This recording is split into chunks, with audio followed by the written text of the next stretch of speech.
Yes, welcome aboard to the Eastland Match of the round.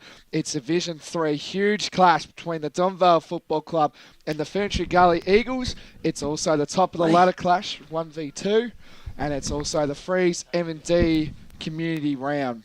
We'll also be streaming live on YouTube, Facebook, and of course Radio Eastern on 98.1. My name is Blake Tennant. I'm your host for the Pregame show, and we'll go through our panel for today. The man to my left of my screen, he just doesn't need an introduction. He does it week by week, and that man is Brett Besson. Welcome aboard, mate. Good to see you for another Saturday. Thank you, Blake. You always enjoy coming out to Donvale, the mighty Vales, and a cracking contest out here, two top sides, and good news, the weather is fine. I think it's going to be a little cold down the boundary side, but things are going to be pretty good. The conditions are good, and this wind that was predicted, it was howling at my place. I live down in Narre-Warren. Looks like it may not have come up here yet, so let's hope it stays away. It's a fair hike coming from Narre-Warren. It's all good, mate. Just a little hop, skip, Love and a the jump. Game, really. Yeah. And of course, here to the left of Brett Beston, another man who loves to have a talk on the Saturday Arvo, and it's good to have him back yet again. And that man is Matt Spider Lee. Welcome aboard, mate. G'day, Blake. G'day, Brett. And good day to all of our listeners. Great to be out here at the Donvale Reserve. Spoke to a few of the people just wandering through, and they're all excited about what promises to be a really important clash between two very good footy teams. And it's actually out locally this morning. Went and watched the Vermont and South Croydon women's game. Fantastic level of football, and now heading here and looking forward to what promises, as we just mentioned, to a big game and right across all our divisions, which we're going to talk about this hour. And we've got two wonderful special guests. Indeed. Until they get here, I think we've got Kevin Collins is coming on about 120, 125. So I think we'll just talk about the game a bit. I know we're talking about it, but we might just talk a little bit about the game. Obviously, top of the ladder clash. Doesn't get better. Both sides only had the one loss. What are you expecting from today, Besto? I'll start with you first, and then we'll go Spider. Look, it'll be really interesting. I think, obviously, and it's a bit of an obvious comment, but we say it every week, but it is true. The game will be won and lost in the midfield. I think Donvale's midfield are very, very good. They've got James Rouser. Yeah. James Rouser, who the last time, I can't remember what game we did last year, but Donvale was sort of struggling a wee bit, and Rouser went absolutely ballistic in one of the quarters. And it's the sort of thing he can do. Like, he's a brute of a guy, and he can just basically dominate the midfield. Then you've got Zach Haig, who I rate really highly as one of the best ruckmen going around. And the rest of their midfield, I mean, they're strong up forward. So, look, don't take anything away from Ferntree Gully either. I mean, the likes of Luke McComb will be good, Jai DeLu, Kieran Gray. But I think Donvale, I'm expecting him to get the chocolates today, but I think it'll be a close game. Home ground always provides the energy for the home side to get up, but it's a great challenge, I think, Brett and Blake, for Ferntree Gully. They're playing at a ground. The conditions will certainly play a major factor. So they've got to come with the right attitude, right mindset to take on a Donvale team that love to really dictate terms. That they'll want to get out of the gates nice and early and put their stamp of authority on the game. And that's the way that Kevin Collins coaches. He'll be really saying to us, you want to play the way we play? Well, you're going to have to beat us at our own game. And it's going to come down to really the physical bodies against a quick and fast Donvale team and tall team, which is very athletic, and they have the ability to be very flexible and agile right across the ground. I mean, you only got to go and look at their depth. They can swing players from one end of the ground to the other. Max Sodden is a player that they've picked up halfway through the season. Obviously, we know Max's background through Blackburn, and spent a little bit of time at Temple Star as well. And then you look at a couple of the other players that have come into the team, like Mitch Brower and Handley and Pallet, etc. And then the homegrown players like Nick Murphy's that just Nick Day and etc. They continue week after week to perform. So they bat particularly deep. So that's the challenge for Ferntree Gully here this afternoon. Yep. Speaking of, Blake, speaking of picking up players too, one of the real big ends for Ferntree Gully this year is Braden Wright. Yes. And he'll add an awful lot to their side. So that's a terrific pickup. But Spider's right. I mean, I remember back in 2017, I was all over Donvale that season when they won the flag, and I followed them a lot. I did a lot of their games, and a lot of those names are still on the side. Liardi, Haig, Rosa, these sorts of guys. Murphy, I mean, he seems to have been around forever. And then they've brought through some, even Grocott, and then they've brought through some new players as well. So there's a really good, they must have a really good club that they've been able to hold that nucleus of players and then just introduce new players, which has worked really well for them. Yeah, I think there's been that ambitious type of Kevin Collins' way he coaches. He wants to get up the divisions, and they're an impatient footy club at the moment. They're exciting to watch. When they come to play, they make their supporters enjoy their footy. Their fans get behind them, and the local community as well. And they've really grown as a club through their junior program in recent times. So all hats off to them at the moment, and they were very unlucky not to win the grand final last year, beaten by a better side on the day in the Waverley Blues. But they're certainly one of the benchmark teams at the moment. Yeah, just a touch on of that. It just shows where the club culture is going at Donvale at the moment, so it must be pretty high. Before we talk to Kevin, we might just touch on about Freeze M&D, because it's obviously the community round today.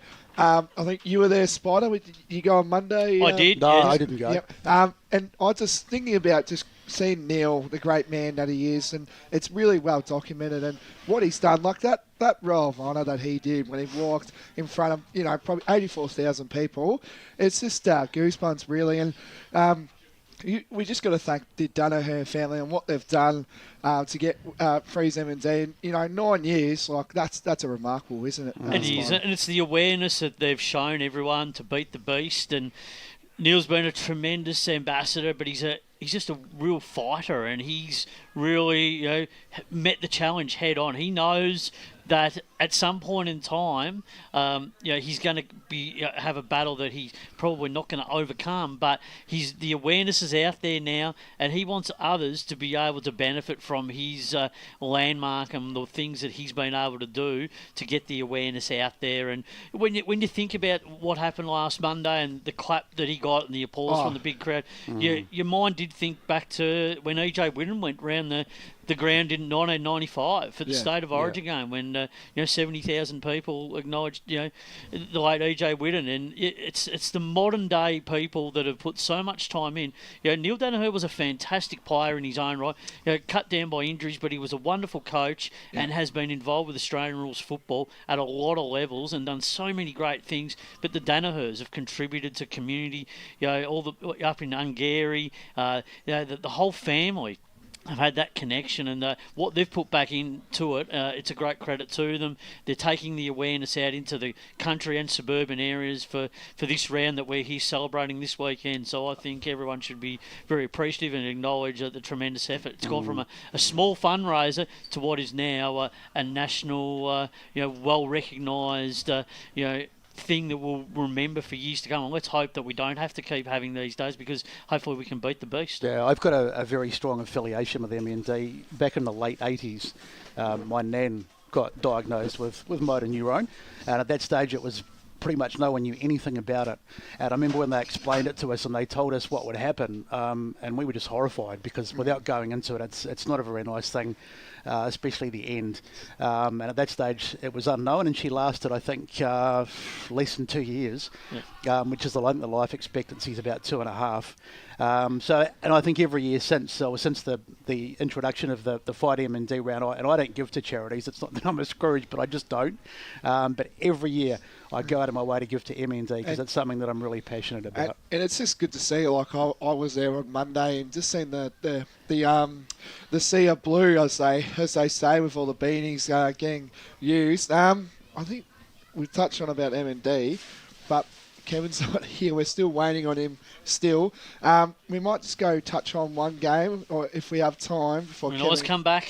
Yeah. We can go through some of the other divisions and just pick out some of the best games. Yep. So we'll go through the first one. I think we'll start off in Division 4, and then we'll work ourselves up. So one of the games I reckon this week has to be the Scoresby Forest Hill game in Division 4. A lot of been writing about Scoresby. Obviously, during the week there was a write-up about how it's taken them 3 times to knock over Surrey, and they finally did that, which was, it was a great win for Scoresby. But Forest Hill, do you feel like they're starting to hit their straps too, Spider?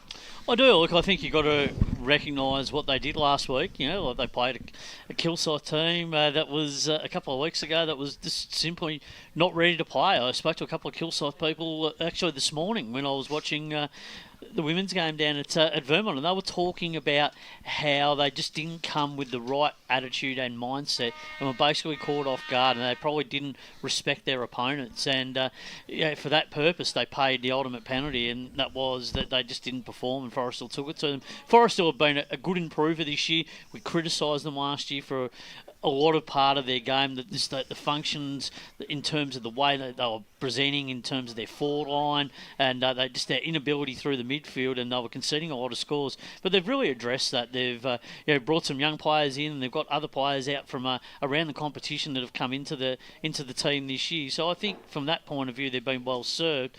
But on Scoresby, I've been really impressed with their last few weeks, and they are starting to show signs of being a top 2 team. A win over Surrey Park last week by 7 points after the previous week, just falling short down at Surrey Park. But they really turned it around last week, and that was through their ball transition on their home ground. They really stretched Surrey Park. They used the angles up. They kicked a lot more direct. That forward line had played with a lot more purpose. McBean back in the team provides them with that avenue to goal. Plumbridge, who's a young player that's been coming into the team and doing very well around the goals as well. But that midfield and that senior experience has just improved as the weeks have gone on. So Craig McKenzie should be really satisfied with the way they're going, and I think they'll have a big say over the next couple of weeks. They're a team to watch. Yeah, it's nice to see Forest Hill bounce back. I mean, they had that great premiership win in 2017, and the club was sort of probably a lot of the guys on that team sort of were at the end of their road, and they were sort of coming to the end of their careers. So they won the flag, and then they lost a lot of players, and they've sort of had to go through a bit of a rebuilding. So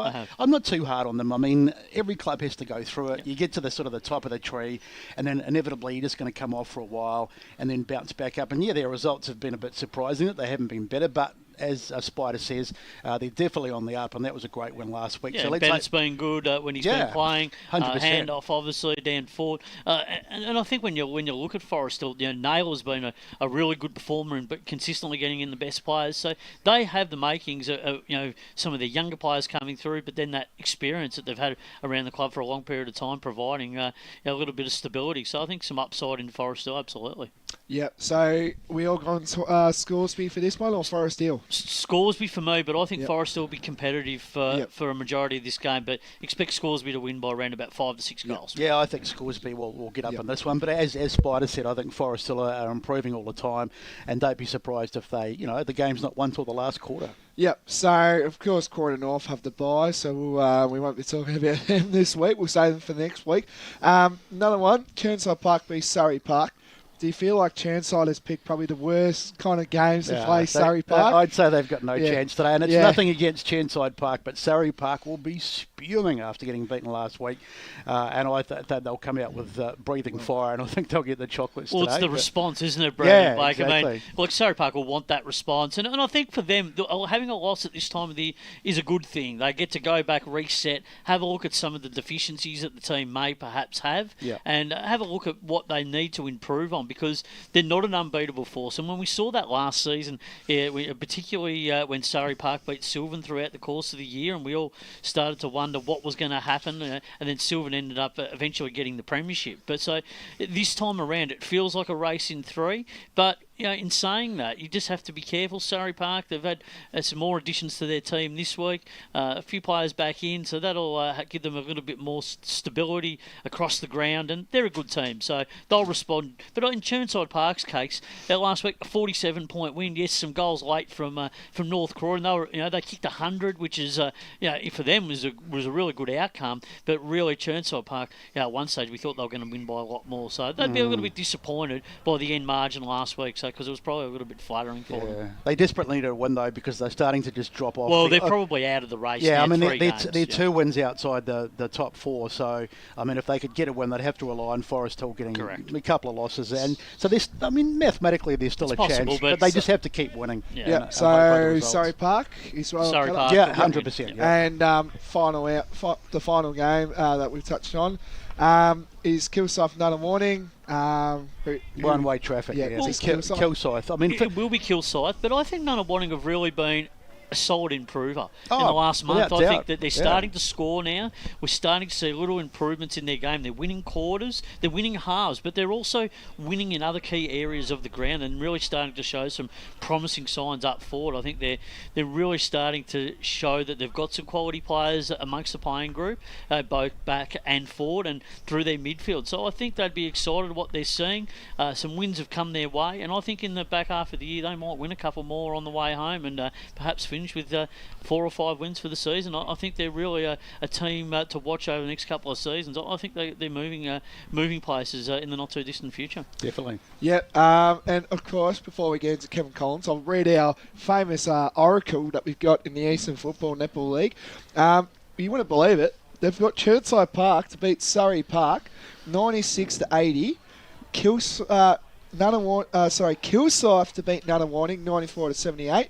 And Forest Hill to beat Scoresby, 101-76. So, interesting about... Well, the conditions probably haven't been read by the Oracle, because obviously the windy conditions will play a big part. Not sure there's going to be a heap of big scores today, but there will be some shootouts, but it just depends how teams get off to that early start. I think the big factor today will be the winds, because it is going to be very breezy in certain parts, and they're forecasting really strong winds today, so it could make it very interesting. Yes, alrighty.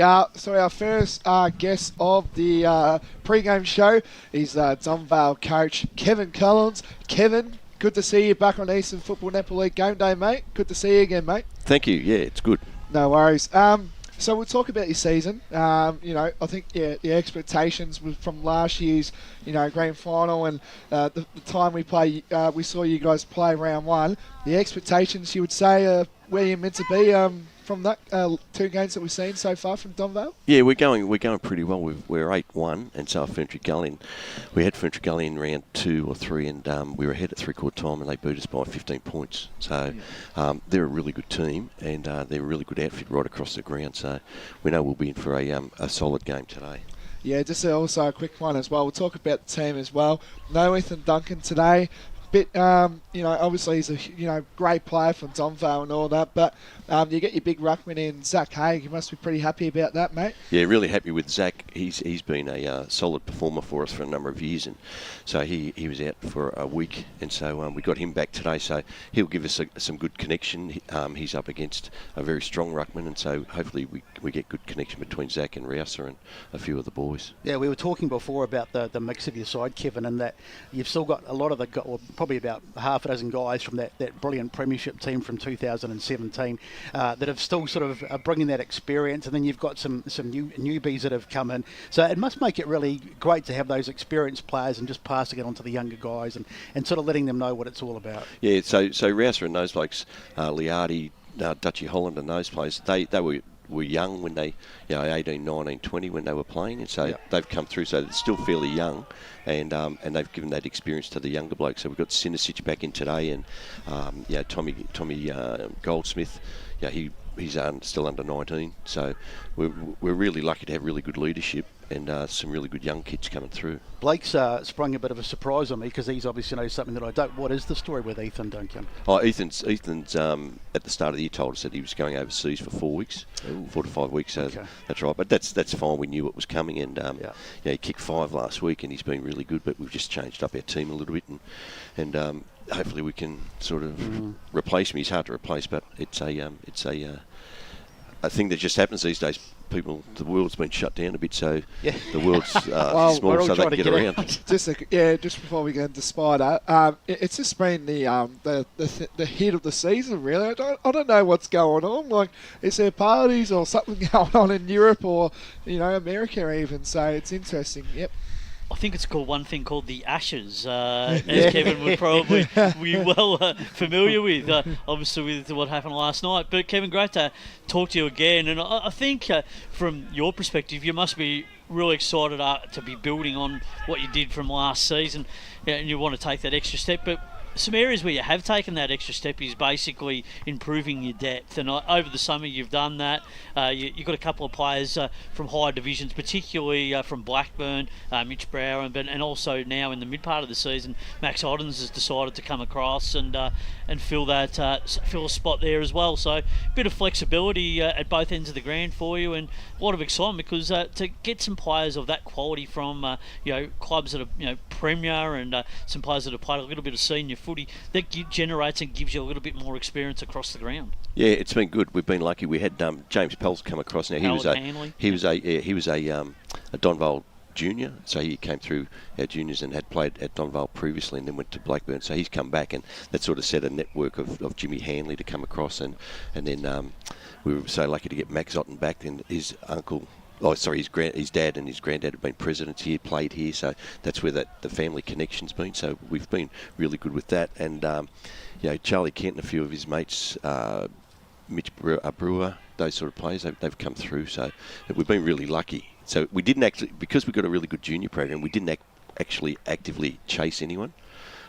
They chose to come across, and so I think that's probably a tribute to the club. Yeah, so that shows and the real signs and the testament to what's actually going on at the place. People want to be around a club that's actually around the mark of having success, and that must be exciting for you because you go, well, hang on, I've got so much depth at my disposal here. I've got players that just want a game. They're knocking down the door. So you sit there on a Thursday night, the magnets are on the board. Instead of having probably 25 names there, you're probably sitting there with about 32, 33 names there, going, well, how am I going to fit these all in and try and satisfy everyone's demands and needs? And I've actually got a points thing to keep on consideration, and also salary cap as well. Yeah, well, that's right. You've got points and those sort of things, but we've been really lucky because most of them are our juniors, and we've played about to this date probably 37 different players this season. And back in the day, in '96 we played 32 for the whole season. That's incredible. We've already played 37, 38 so far. It's halfway. So it's just a different times and those sort of things. So we're happy with our list. We're happy with the quality of the player and the character that they've brought down. It's been a tough week, I think, for Eastern Footy League in terms of what occurred with a couple of the people from Warrandyte. We're really closely affiliated with them, so both clubs have agreed to wear red and white armbands in thoughts for the the Warrandyte community. So it's been a fairly tough week. Do you as a coach, do you have to counsel and sort of educate the boys to bring that awareness and that, I suppose, that togetherness together? Because when it does hit the community, particularly local people that people know through school or might be just through a close mate, and you realise how close people are, and it's our community. They're the next person next door to us at some point. So it's hard to distinguish, isn't it? Yeah, it is. It was the thought was brought on by James Rouser and the leadership group, so it was totally driven by them, and I think it's been well accepted, and I think it's just part of the Eastern Footy League community that we look after one another. Kevin, we'll let you go, but I just want to ask you really quickly before you go about your forward structure today, because obviously Nick Murphy, who just continues to dominate it there, but you have lost, as we mentioned before, Ethan Duncan, who's kicked a lot of goals for you. So will that change? How will you structure up forward today? We've gone a little bit smaller. So we knew it was going to be raining, so we'll just have Matt Day. We'll probably go there with Matt Liardi as well, and so they'll just play that second post role. And he's been really good, Matt Day, too, right throughout. Yeah. So he's given us something forward, and at some stage we might look at Max Otten thrown up there in his last game at Blackburn. I think he kicked 10. It's interesting because the previous game he played in the first on Anzac Day, and he looked all at sea up the forward line. Yeah. And I always look at Max and go, he's a defender because that's the way he looks at the game. I think he's a better reader of the game from a defensive end. But how do you get him to have that mindset to be able to be flexible within your team? We just train him. He's been in both the forwards and the backs group, so he's been used to that. But our priority is to keep him back. But if things sort of do need a restructure, then Max is something that can go forward.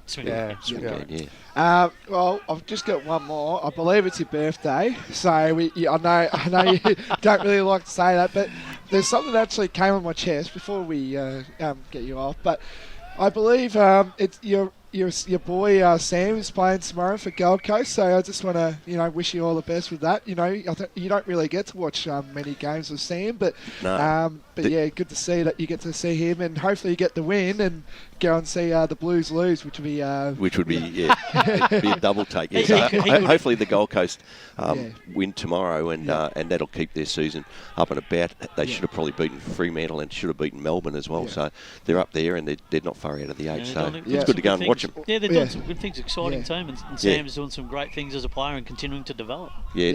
Sam's enjoying. Nearly got you covered. Well, thanks for joining on, Kev. All the best for today, and happy birthday. Thank you. Have a good call. Thanks, boys. We'll do. Thanks, Kev. Kevin Collins there, the Donvale coach. So we'll touch on now. We'll go to second division. We won't do third because we've obviously got this game in front of us. So we'll jump into second. Couple interesting games. I think the main one would have to be the Templestowe Dockers taking on the Waverley Blues. Really good contest. We saw Templestowe probably about maybe 3 weeks ago, and they showed a lot of promise with especially the likes having Bo Mitchener and Michael Fogarty around the footy, and of course Dean Limbach, how he went around his business against Heathmont all a couple of weeks ago. Where do you see this game, boys? I think that Templestowe can win this game, Brett, to be honest. That's a big call. I've been really impressed. I said it on the weekend preview yesterday.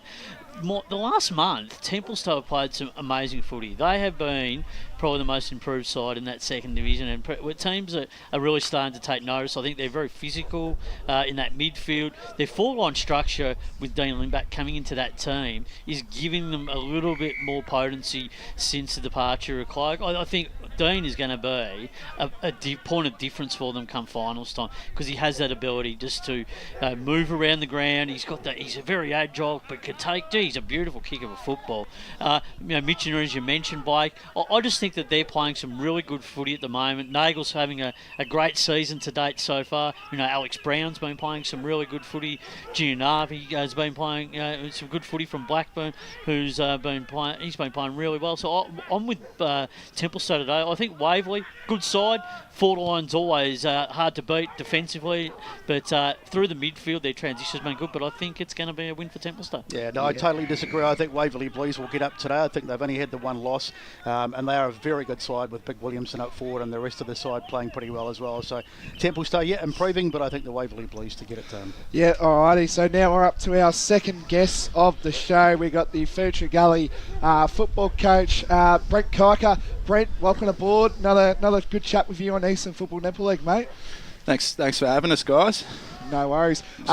Brent, first and foremost, mate, we'll talk. I know you don't really want to be talking about your last year's season, but we'll talk. So 0-7 last year, and the way the Ferntree Gully, the way you've coached, you must be really happy of the way you guys are going about your business. Only having one loss from 0-7 start, you must be pretty proud of your group.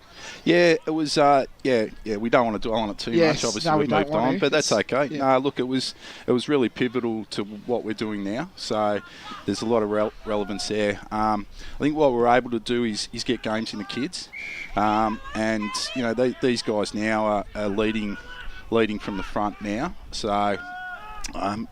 I think it showed a lot of character as well, and a lot of belief in the group to stick together. You know what footy clubs are like. 0-7, the knives come out, as they say. So, look, not just from the players, but the whole club stuck fat, and we knew we'd work our way out of it to where we're going now. Yeah, just also again, a lot of key outs, not having Lockie Kennedy and a few of the other big boys as well. Yep. Do you feel like your depth might be a bit challenged today? Do you feel like that could be huge coming in against a really good Donvale side today? Oh, absolutely, Blake. It's not ideal that the match of the round, you always want your best players. Yeah. So it's disappointing for a few of those guys especially. But, it's the adage in footy is, teams don't win grand finals, squads do. So that's going to test us today. I think Donvale's probably in the same boat. You just had Kevin in then, so I know they've got a couple out as well. So look, we're expecting a really, really good battle. But yeah, we'll test it. We'll play. It'll force us to probably play a little bit of a different brand, having a few tools out. So with those windier conditions, I don't think that's going to hurt us. And I'll just apologise for my throat too, fellas. No, I'm all All struggling good, mate. a little All bit. good. The midfield battle is going to be a terrific one today. We were talking about it before. Obviously, you've got Luke McComb, who's come into the side this year. Yeah. What a great acquisition he's been. Yeah, well, we actually picked him up last year. He only managed 2 games for us last year, so he was our skipper, and that didn't help, obviously. No. So he had a real chip on his shoulder pre-season. Yeah. You know, he wanted to prove himself. And it's not just his on-field. I think, look, we know that he's a great player and he's played good footy, or great footy for Vermont, but his leadership's come on really strong as well. So that's a development for him to have that on his shoulders. Any chance of getting his brother over as well? He's still a listed Western Bulldog. He- You can't I'm take him off kidding, us mate. yet. I'm kidding. No, he actually, I wonder if he gets a joking. game. He got listed this He's week. listed but- this week, Yeah, or- yeah. So He's a no- chance tomorrow. Yeah, he might be a chance. And Yeah. oh, look, in saying that, yeah, it'd be pretty handy. Yeah, absolutely. Yeah. Just and talking of your midfield, you haven't got the big boy Dieso in today. No. Has he been managed, or is that a Yeah, form he's thing? yeah, Structural he's thing? got a foot. Plantar Plantar whatever that Yeah, fascia. it's, That, My that's the wife's one. got that. Yeah, There you go. So yeah. he had a bit of that. So he's on recovery. I think 2 weeks for him. Oh, okay. Tom Gasparoni's the other one. He's got a bit of a groin, so he'll be a couple of weeks as well. Well, talking about Tom Gasparoni, Yeah. he's been a real key for you throughout the first part of the season, hasn't he? He's really taken his game to another level. He definitely has. Yeah, it's like I said, it is a pity he's not playing today because he's flying for marks and running out of pucks. Look, it's. I think you can see. You guys do the team of the week, and I think we've had 7, maybe 8 guys in the team of the week. So I think it just shows that we have got an even spread. And if someone's having a flat day, there's always someone else there to pop up. And I think that's sort of put us where we're at. From earlier in the year when you played Donvale, and Kevin said that they took a lot away from that game. What did you take away from that game in terms of being a better side? I mean, it's obviously a number of weeks ago now, but as the weeks have moved on, you're playing for the second time. Was there something that you've probably thought about over the last few weeks to go, gee, we probably had our chance to make a move there, or maybe put a little bit more time into the midfield, or maybe perhaps from a defensive system we probably could have put the extra player behind the ball at certain times to clog up the space? What are sort of some of the things that we could maybe expect, or at some point today where you might exert that sort of pressure? Oh, look, we thought, especially the last quarter, like it was a great game of footy. We had past players there, and they commented on how good of a game it was, especially for third division level. And pressure's key for us, and that's one thing that's evolved for us this year. We wanted to play a good brand of footy. That's always been my mantra. We want to be able to score. On the back of that, we've just evolved into a really strong defensive side, and the tackle pressure I think is key against Donvale, and the pressure sort of half forward, they're very good off half back, as you'd know. So just pressure on the ball carrier for us is to hurry the ball carrier. As far as other structural things, not particularly from last time. It's. Yeah, we're pretty good, so we come away with the win. So we're going to play them again as well for a third time. So it's one of those things. Look, we're definitely going to get something out of this game. I think shape Kevin of will be the ground same. too. Yeah, it's different. I actually been involved in some really good games at this ground, and I know you guys have mentioned a couple of years ago when we got done by a point here. So that was a great game. Yeah, it was. So I think just going off that. Look, I think clearly we're the two sides standing out at the moment, and I've got a lot of respect for Kev. He was one, we battle it out there, but I've got a good rapport with him. After we were 0-6 last year, after the game, he coached me a bit, gave me a bit of a pump up and said, look, mate, stay with it.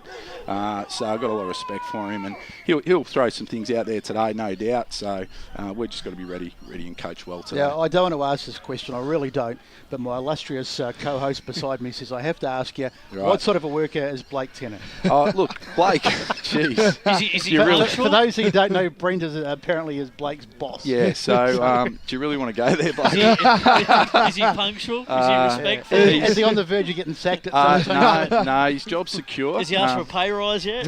No, not yet, but I'm sure that'll come. Probably he's got to work on his A to B, I think. He doesn't get across the ground too well, so that's always a work in progress. Punctuality, that's a work in progress too. So he keeps telling me he's going to watch the Ashes till 4 a.m. every morning, which doesn't fill me full of confidence. Was Montrose going to mention during the workday? It's always about the Rose or whatever he calls them. Everyone knows about Montrose. You need to start at work. fining him like $5 for every mention. That's what we're considering doing. It's that bad. Actually, the Montrose jar at work. I might actually introduce not the swear jar. The Montrose jar. So you'll be having a big Christmas party. Yeah. Alrighty. Well, thanks for joining us, Brent. Always good to have a chat. Yep. All the best for today, and Thank you. hopefully you can get the win and secure your spot at game clear on top of the ladder. No worries. And I just had to mention Hayden Harvey, just our fullback, because obviously you guys don't get to watch us. You've got a lot of teams to cover, but he actually wanted me to tell you guys that he has been the human blanket down at fullback. He's done some great jobs on Gillings and all these sort of guys. Watch we'll keep out him for in him mind today. for best on ground today. Yeah. He has been very impressive. We had him Excellent. chat about it on the weekend. Good one. Preview. Good stuff. Nice one. All right, thanks guys. Brent. Thanks, All the best, mate. Thank you. Take it easy. Alrighty, Brent Kiker there, Ferntree Gully, head coach there. So we'll go through, of course, Division 2. We touched on the Heathmont game. Sorry, not the Heathmont game, the Templestowe Waverley game. We'll go through the things nearly before we go to our first ad break, of course. I think there's another one that we should talk about is probably the East Burwood Mulgrave game. Obviously Spider, East Burwood. What's been the talk of the town? Obviously playing against Mulgrave, who you think could do a little bit better than what they picked up pretty good players. Having Fletcher Roberts and Lynn John playing for them. So what's been talk around East Burwood this week? Well, East Burwood have got a few players back in, so they're starting to get back to that full-strength team. Rixton coming back in, Stamatopoulos coming back in this weekend as well. So they're starting to get some real key leaders back into the lineup, which is very important for them. That back six we knew was a very disciplined back six in 2022, and part of their rise up the ladder in Division 2, and part of their success that they had making finals. So if they can do very well today and shut down that forward line of Roberts and Booth, they'll go a long way to winning the game. Their outside run is in good health at the moment, but I think it's their inside work over the last month or so has really improved, particularly at the Ringwood game, Brett, when we watched that Ringwood East Burwood game. The way that they were able to own the corridor, and in return, guys like Young were able to hit the scoreboard as well. So I think that was really important. Alrighty, sorry we have to cut you off. We'll talk more about the game, but we're going into our first break here today, so we'll be back more for more Eastern Football Netball League action. As Sarah opened her best friend Jackie's wedding invitation, she was overcome with a wave of emotion. While her two young boys wrestled on the floor, tears of happiness rolled down Sarah's cheeks as she saw the words she'd been longing to see. Please note, this wedding will be a child-free event. Well, Sarah, looks like we're off to Eastland for a new frock and some heels. And let's book in that babysitter. For all of life's little moments, there's Eastland. Eastland. Live real. Sprained your ankle, bursting through the banner? Broke a finger, high-fiving the ruckman? Or did you run into the goal post again? For bumps, breaks or bleeds, be seen sooner, close to home at Knox Private 24/7 Emergency Department. The preferred provider of emergency care to the Eastern Football Netball League, you'll generally experience shorter wait times. You don't need private health, but there is an out-of-pocket fee. Be seen sooner, close to home at Knox Private 24/7 Emergency Department, 262 Mountain Highway, Wanturna. Do you feel good about your bank? Because there is a bank you can feel good about. They share their profits to fund big community projects, small community clubs, and vital emergency services. They've given $250 million to help Australian communities thrive. They have all the products and tech you expect from a big bank, with service you don't. It's Bendigo Bank. Feel good about who you bank with. Try Bendigo. Search bendigobank.com.au or search Bendigo Bank near me. Tobin Brothers Funerals wear their heart on their sleeve. Their clear and easy to use website and Memory Maker app make it easy for families to make an informed decision. Here's James McLeod, Managing Director of Tobin Brothers Funerals. We pride ourselves on being the most transparent funeral company. All pricing on goods and services are available on our website. It's all there for you to see and make very informed decisions when planning a loved one's funeral. Visit tobinbrothers.com.au. Tobin Brothers Funerals, celebrating lives. At Yarra Valley Water, we know reducing your shower time, or show time, to 4 minutes can save you an average of $200 a year on water and energy bills. Shower shorter. Save water. Authorised by the Victorian Government, 1 Treasury Place, Melbourne. Sprained your ankle bursting through the banner? For bumps, breaks or bleeds, be seen sooner, close to home, at Knox Private 24/7 Emergency Department. You'll generally experience shorter wait times. Knox Private 24/7 Emergency, 262 Mountain Highway, Wanturna. You are listening to Radio Eastern FM 98.1. With live and exclusive coverage of the EFNL football season. Bringing you the match of the day with score updates from all divisions. And now we cross to our commentary team for the Radio Eastern 98.1 Match of the Day coverage. Yes, welcome back. It's we are down here for the Eastland Match of the round, Division 3 clash between Donvale and Ferntree Gully. Top of the ladder clash as well, as I touch on, and of course it's the Freeze M&D community round. We're also live on YouTube, Facebook, and of course Radio Eastern 98.1. We got a little bit there, but we're halfway through.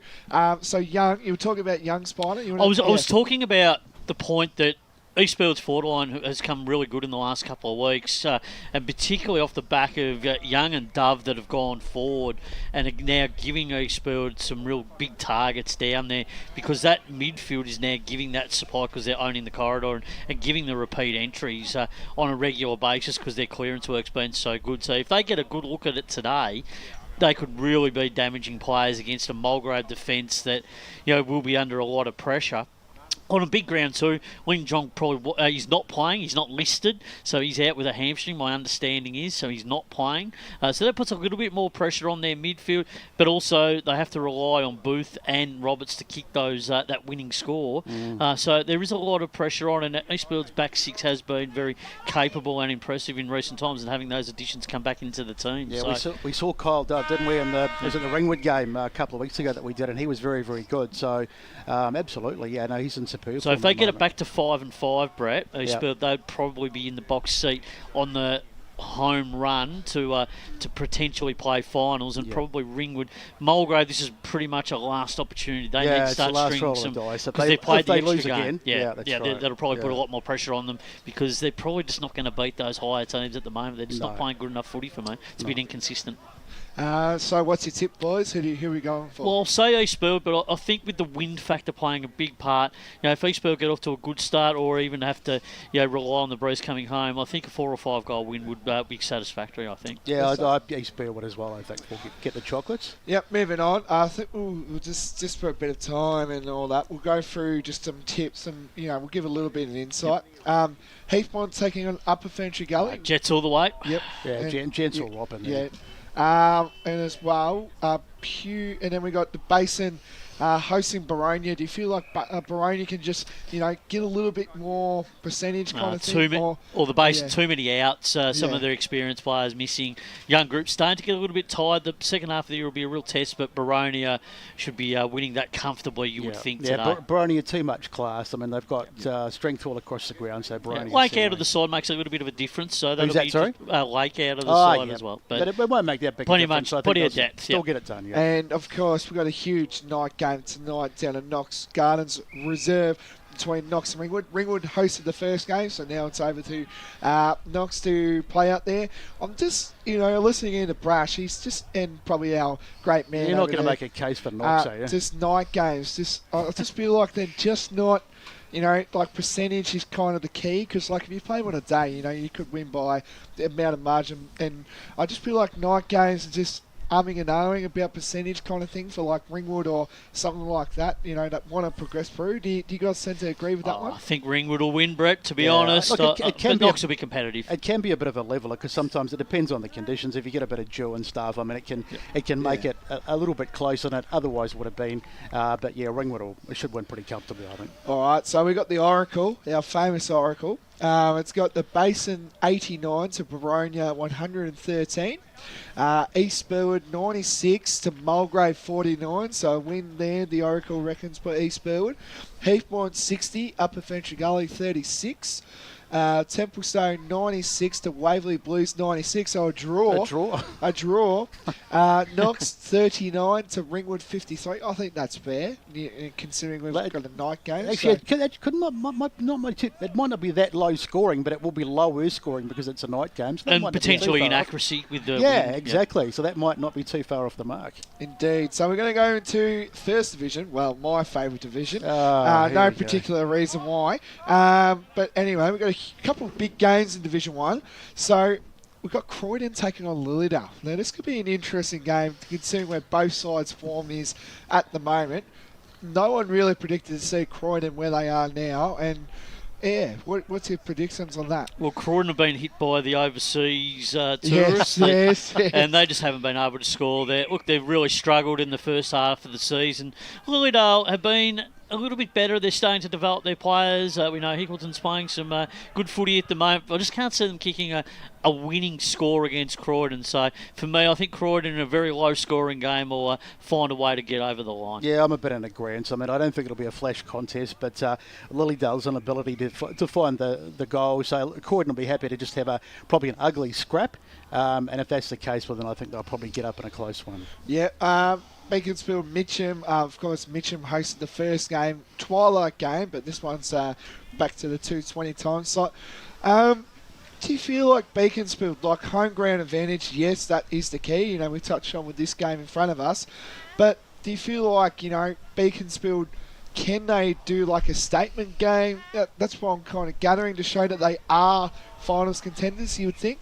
Mick Fogarty, he always likes these challenges against good quality sides. So it is a challenge for them today. If they can play the conditions, you know, to their best of their ability, they can certainly take this game up to Mitcham. I'm expecting Mitcham to win. Ferrante back into the team is a really big in. He just adds so much more to that Mitcham forward line.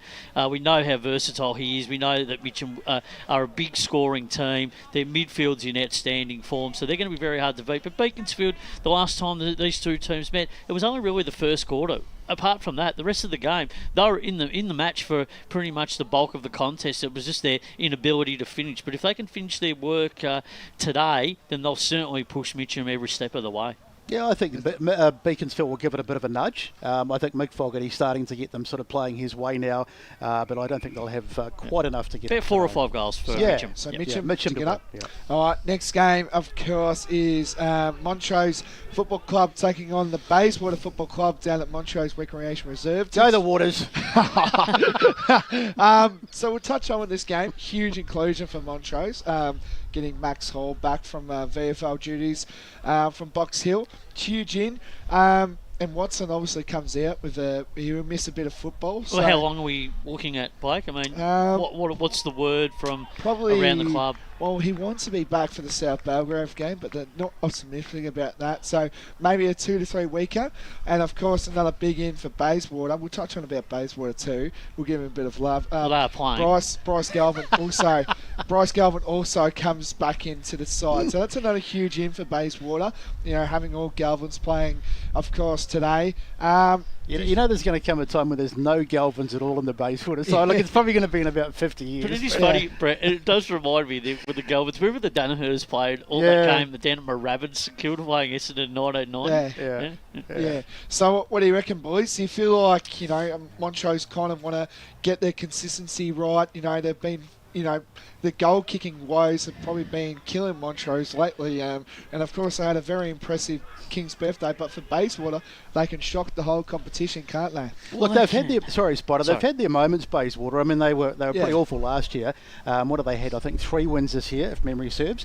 So they've shown some better signs and they're improving. But I just don't think they've got enough to beat a pretty good Montrose side. No, you wouldn't have thought so, Brad. I mean, when you consider what they've provided, look, Montrose, they just look like they have class class in every area of the ground. I mean, defensively they're very sound. Midfield's playing extremely well, and then up forward, well served. I mean, Schwab's been in really good form. He's been a really good pickup, I think, for Montrose. Yep. They're really happy with him from all reports, and we know what Garthwaite brings to the team. The Chamberlains as well. So they're a very strong outfit and going to be very hard to beat at home. I think Montrose will do it pretty comfortably, Blake, and you can celebrate accordingly later tonight. Just a tip for both of these games coming up. We've touched on deeply in Division 1, of course, with a couple of big games. But North Ringwood, South Belgrave. Last time, of course, South Belgrave just absolutely put out of North Ringwood out of the park there. So do you feel like South Belgrave can win this one? South Belgrave will win, but I think North Ringwood will take it right up to them. So they've been challenging at Quamby Reserve. Hard to win there. Hard to win there, and they're probably due for a loss at some point, South Belgrave. But I just think they'll do enough to get over the line. I agree. I think South Belgrave will get the job done. I don't mean to go on about it, but the wind, I think, will again play a part, so that may make it a little bit closer. But I think South Belgrave at home will get it done. And one turner South from Mooroolbark to finish the game off. You feel like one is South, home ground advantage. They're very hard to beat, and Mooroolbark, they're just been not the way we want to see Mooroolbark up to the grand final. Yeah, it's just been inconsistent after last year, but got too many goal kickers for one turn to South, and defensively led by Lockie Noy playing some outstanding footy in the Deans, and too good. And Lincoln Wong playing some outstanding footy at the moment. Yeah. All right, so we're going to go to the Oracle for First Division. It's got Croydon 82 to Lilydale 38. You would say about the same there. Beaconsfield 59 to Mitcham 102. Montrose 91 to Bayswater 54. Sounds about right. North Ringwood 54 to South Belgrave 104. Again, kind of feel the same there. And Montana South 85 to Mooroolbark 47. So the Oracle, I think, it's pretty much on the mark. Yeah, he's on track. He's on the ball, the Oracle there, which is good to see. Yeah, he hasn't been drinking quite so much this week. So we're going to touch in Premier before we go into our next break and introduce our call team after that. So I think the big game we've got to talk about is definitely, I feel like for me, is the Vermont taking on Blackburn down at Vermont Recreation Reserve. That's a big game considering where both sides have been. Obviously Blackburn have that slow start, but they've progressed really well. And also Vermont, I think they've won 4 in a row or 3 in a row, something like that. Don't know off the top of my head. But yeah, do you feel like it could go both ways for that? Well, I think at home, I've got Vermont narrowly. I think that for Blackburn, not having Harry as the ruckman is certainly going to put a lot more responsibility on Baker. We know Blackburn's midfield are very solid, but are playing against a Vermont team in the midfield today that'll have to spin the magnets a bit because Lockie John's not playing. So Greenwood and a few others will have to do the bulk of the work. Hawkins will do a fair bit of the ruck work with Hanlon, you would think. They've been doing some really good things, Vermont, in the past 5 to 6 weeks, and they've really turned their fortunes around. Ryan Fitzpatrick, been an outstanding player in the best on a number of weeks now. He's really given them something since coming into the team. It's a great credit to the way that they continue to bring their depth through their development programs down at Vermont because they just keep finding these players. They haven't got the best defensive team, Vermont, but they've got the most reliable team, and it keeps giving. Banfield doing some really good things, and at the other end of the ground, Kalkowski, and Dario and all those sort of players doing their jobs. Their forward line's a little bit unpredictable, and that's why I think they might win this game today because I just think they might have an edge over the Blackburn defence. So with a couple of players out. Yeah, they were slow to get into it, Vermont, and we almost couldn't believe that they'd lost. That was at the first 4 or whatever it was. Yeah. But we knew it couldn't last, and they've started to really click into gear now, and I think it'll be close. Yep. I don't think Blackburn are a bad side. A little bit inconsistent, and I think Vermont in a close one at home. Yeah, another big game as well. It's a danger game for South Croydon considering all the outs they've got, and the depth is really killing South Croydon at the moment. And Doncaster, they just maybe want to get a statement kind of thing, like to say that they want to be sticking around in Premier, but I feel like it's a danger game for South Croydon today. Well, it is. They haven't been playing good footy at all since the start of the season. Inconsistent, haven't been able to put forward line pressure on, haven't been able to kick many scores. Well, Wilson's kicking a lot of goals, but through the midfield, just haven't had the solid match winners that what they have in the past few years. We talked about it yesterday on the weekend preview on the forecast. So, but for me, I actually think Doncaster will win this game. I think the inclusions of Gray, Jamar, Vickers in that team, that strengthens their lineup. Playing at home gives them a significant advantage, and they're going to have to really find something, South Croydon, to get their season going. I don't think they'll play finals. I think this is a real big moment for them. You've almost swayed me, Spider. I think I was going to, I don't know. I still like South Croydon. I mean, no Max King, so they're down in that tall man department. They're just not functioning as a team at the moment. They're turning the ball over. Their transition and connection, they've lost it. They've really got to work on that. I think Doncaster, great opportunity for them at home to get a win and get some reward for some hard work that they've been putting in. You've totally turned me. I'm going for Doncaster. Is that your super boost? Ruffy? No, my Ruffy actually was North Ring because I think it'll be close against South Belgrave. But I think Doncaster, just on the way that it's been set up, I think they can beat South Croydon. I know South Croydon got a big night down at their club at Cheong tonight called Dog Cello from all reports. They were talking to me about it earlier. All over it, so there'll be a big night if they win. But I just think on the way that they've been playing, they're just not playing good enough footy at this point and present time to feature anywhere near finals. They've got to get their season right. They've got to get their selection right, and they've got to get some players with a bit more consistency in their form. Yeah, I'm going South Croydon. I'm sorry, boys. We'll just go through tip before we head off to an hour break. Berwick v East Ringwood. Do you think East Ringwood should go? East Ringwood first. Yep. It's actually the first time they're actually going down the coast. I actually said on the podcast. So they're going down the coast, East Ringwood. First trip this year. Hired a bus probably. Charter flight. Yep. And then Norwood taking on Doncaster East.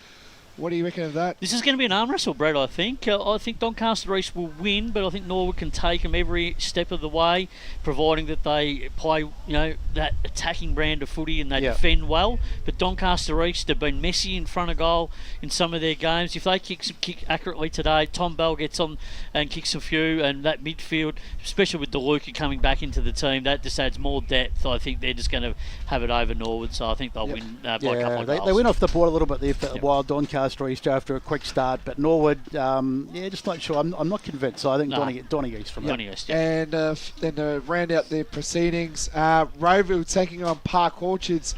I think Roeville should get home. Well, this is a game that if Roeville don't win, we have to start asking some question marks. I mean, Park Orchards, they just haven't got the manpower to go with it. But if Roeville don't win this, Ray Baird might leave town. Yeah, and Lockie Wine's been playing some really good footy. He's kicked 30 goals, but they need that contribution from those small forwards. They haven't had it during that first part of the season. So Roeville, next few weeks, will tell the story of their season. Got a big game against Blackburn next week and a few other tough teams on the run to the finals. So they need to turn it round to give themselves a chance. But today, very important to take those steps forward. Yeah, so we're going to go for Oracle again.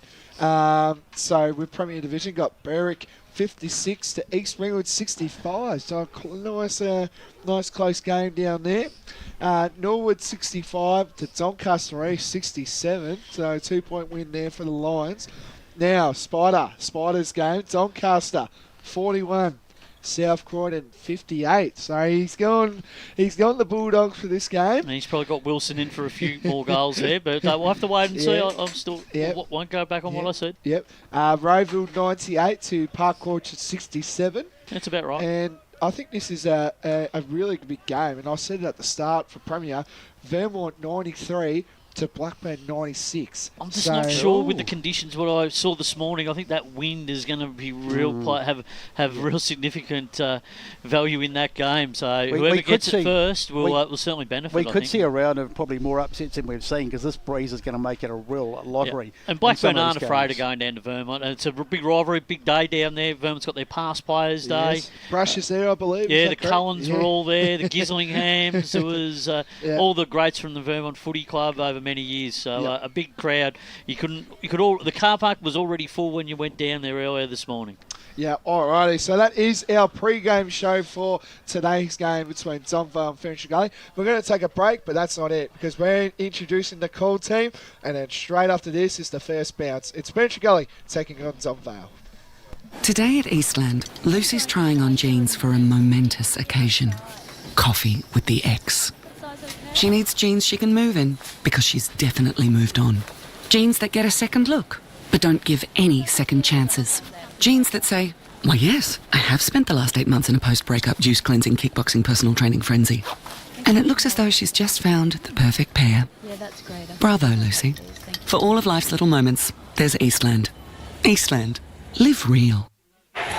Sprained your ankle bursting through the banner? For bumps, breaks or bleeds, be seen sooner, close to home, at Knox Private 24/7 Emergency Department. You'll generally experience shorter wait times. Knox Private 24/7 Emergency, 262 Mountain Highway, Wanturna. Do you feel good about your bank? Because there is a bank you can feel good about. They share their profits to fund big community projects, small community clubs and vital emergency services. They've given $250 million to help Australian communities thrive. They have all the products and tech you expect from a big bank, with service you don't. It's Bendigo Bank. Feel good about who you bank with. Try Bendigo. Search bendigobank.com.au or search Bendigo Bank near me. Tobin Brothers Funerals wear their heart on their sleeve. Their clear and easy-to-use website and Memory Maker app make it easy for families to make an informed decision. Here's James McLeod, Managing Director of Tobin Brothers Funerals. There's no mystery about our pricing. It is clearly displayed on our website and our app. We have staff standing by 24 hours a day, every day of the year to assist you in your absolute time of need. Visit tobinbrothers.com.au. Tobin Brothers Funerals, celebrating lives. There are only 3 things that should be flushed down your toilet: pee, poo and paper. Some wet wipes and antibacterial wipes say that you can flush them, but you can't. They clog up the toilet and pipes, causing expensive blockages. Save yourself a truckload of trouble. Put your wet wipes in the bin. To learn more, head to the Yarra Valley Water website, yvw.com.au/wet-wipes. Hi, Dylan Dow from the Baroni Football Netball Club here. When I need to grab a quick coffee or a bite to eat, I'm popping into Eastland. Eastland's more than a shopping centre. They support a range of community organisations and have been a major partner of the EFNL since 2018. Cheers, Eastland.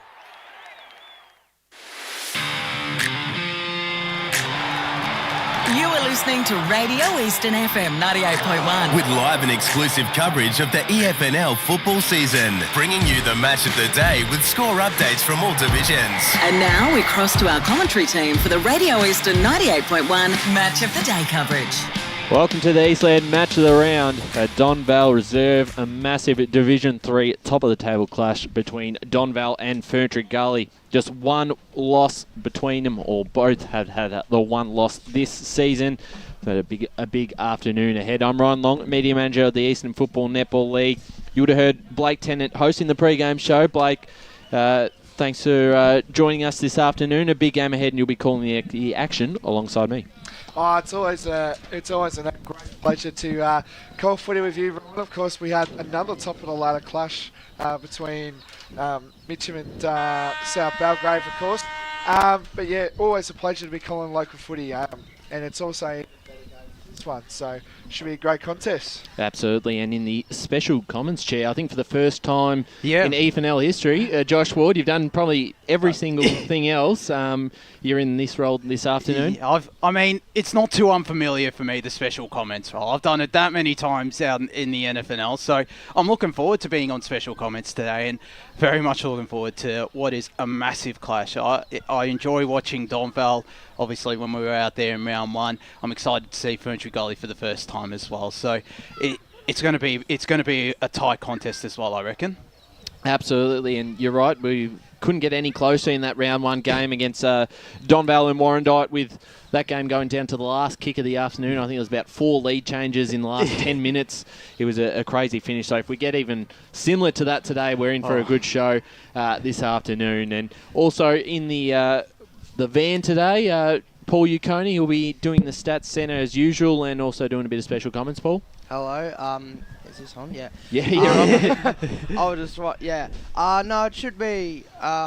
We hopefully expect a beauty today between Donvale and Ferntree Gully, the top 2 teams on the table.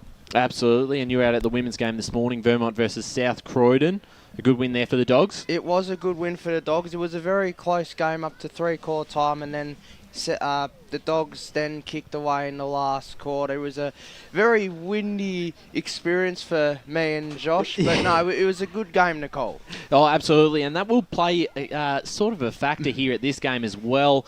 I don't know if the wind's dropped off a little bit since the morning, but we're out there trying to put the goalpost padding up, and the wind was just, howling towards the far end of the ground there, towards the scoreboard end. So will certainly play a factor, especially with this coin toss on who wins and being able to kick in that direction, Josh. It will be interesting, and the wind as well during pre-game as well. We were outside, Paul and I, and it did start to pick up at times. I think it just picked up as I said. Right on cue. Sorry, Josh, to cut you off, and I don't like saying this, but don't do a Trent Cotchin.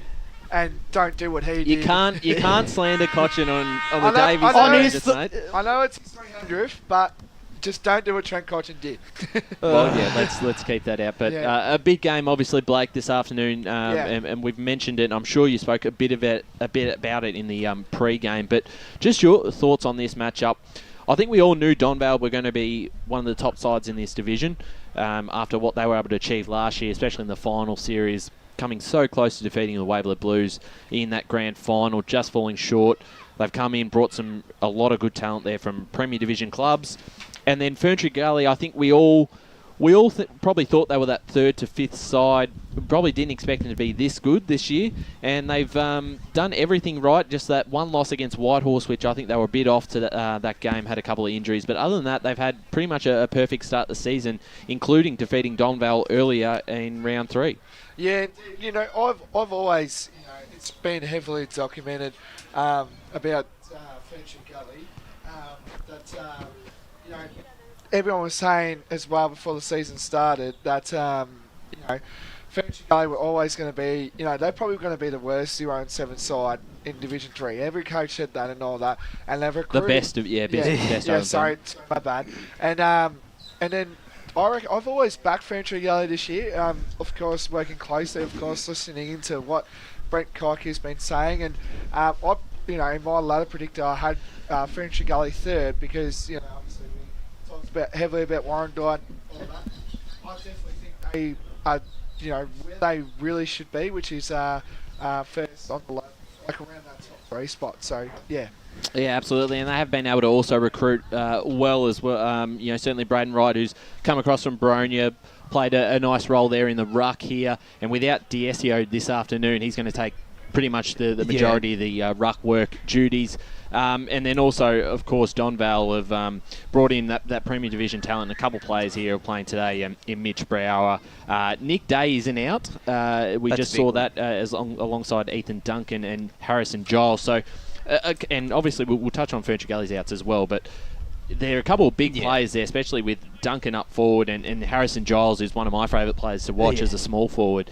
To lose that, certainly puts a bit more pressure on the likes of a Nick Murphy, who's out there and has kicked the 22 goals this season. I think so, and it puts pressure on the likes of Dylan Sinisic, who I think is coming back into the lineup.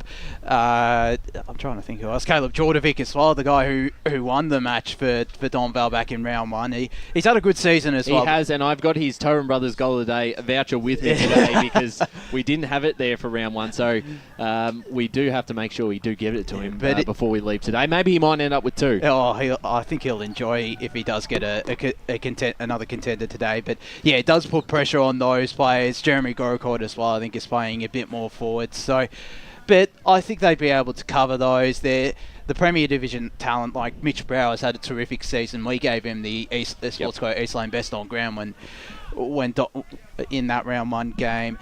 You look at plenty of others as well. James Pell has come back to the club, and he's obviously come back from injury today. And when we saw him as well, he was massive in that first quarter. And Kyle Higney as well has also been terrific on a wing or down in defence. So that Premier Division class and experience has been on show.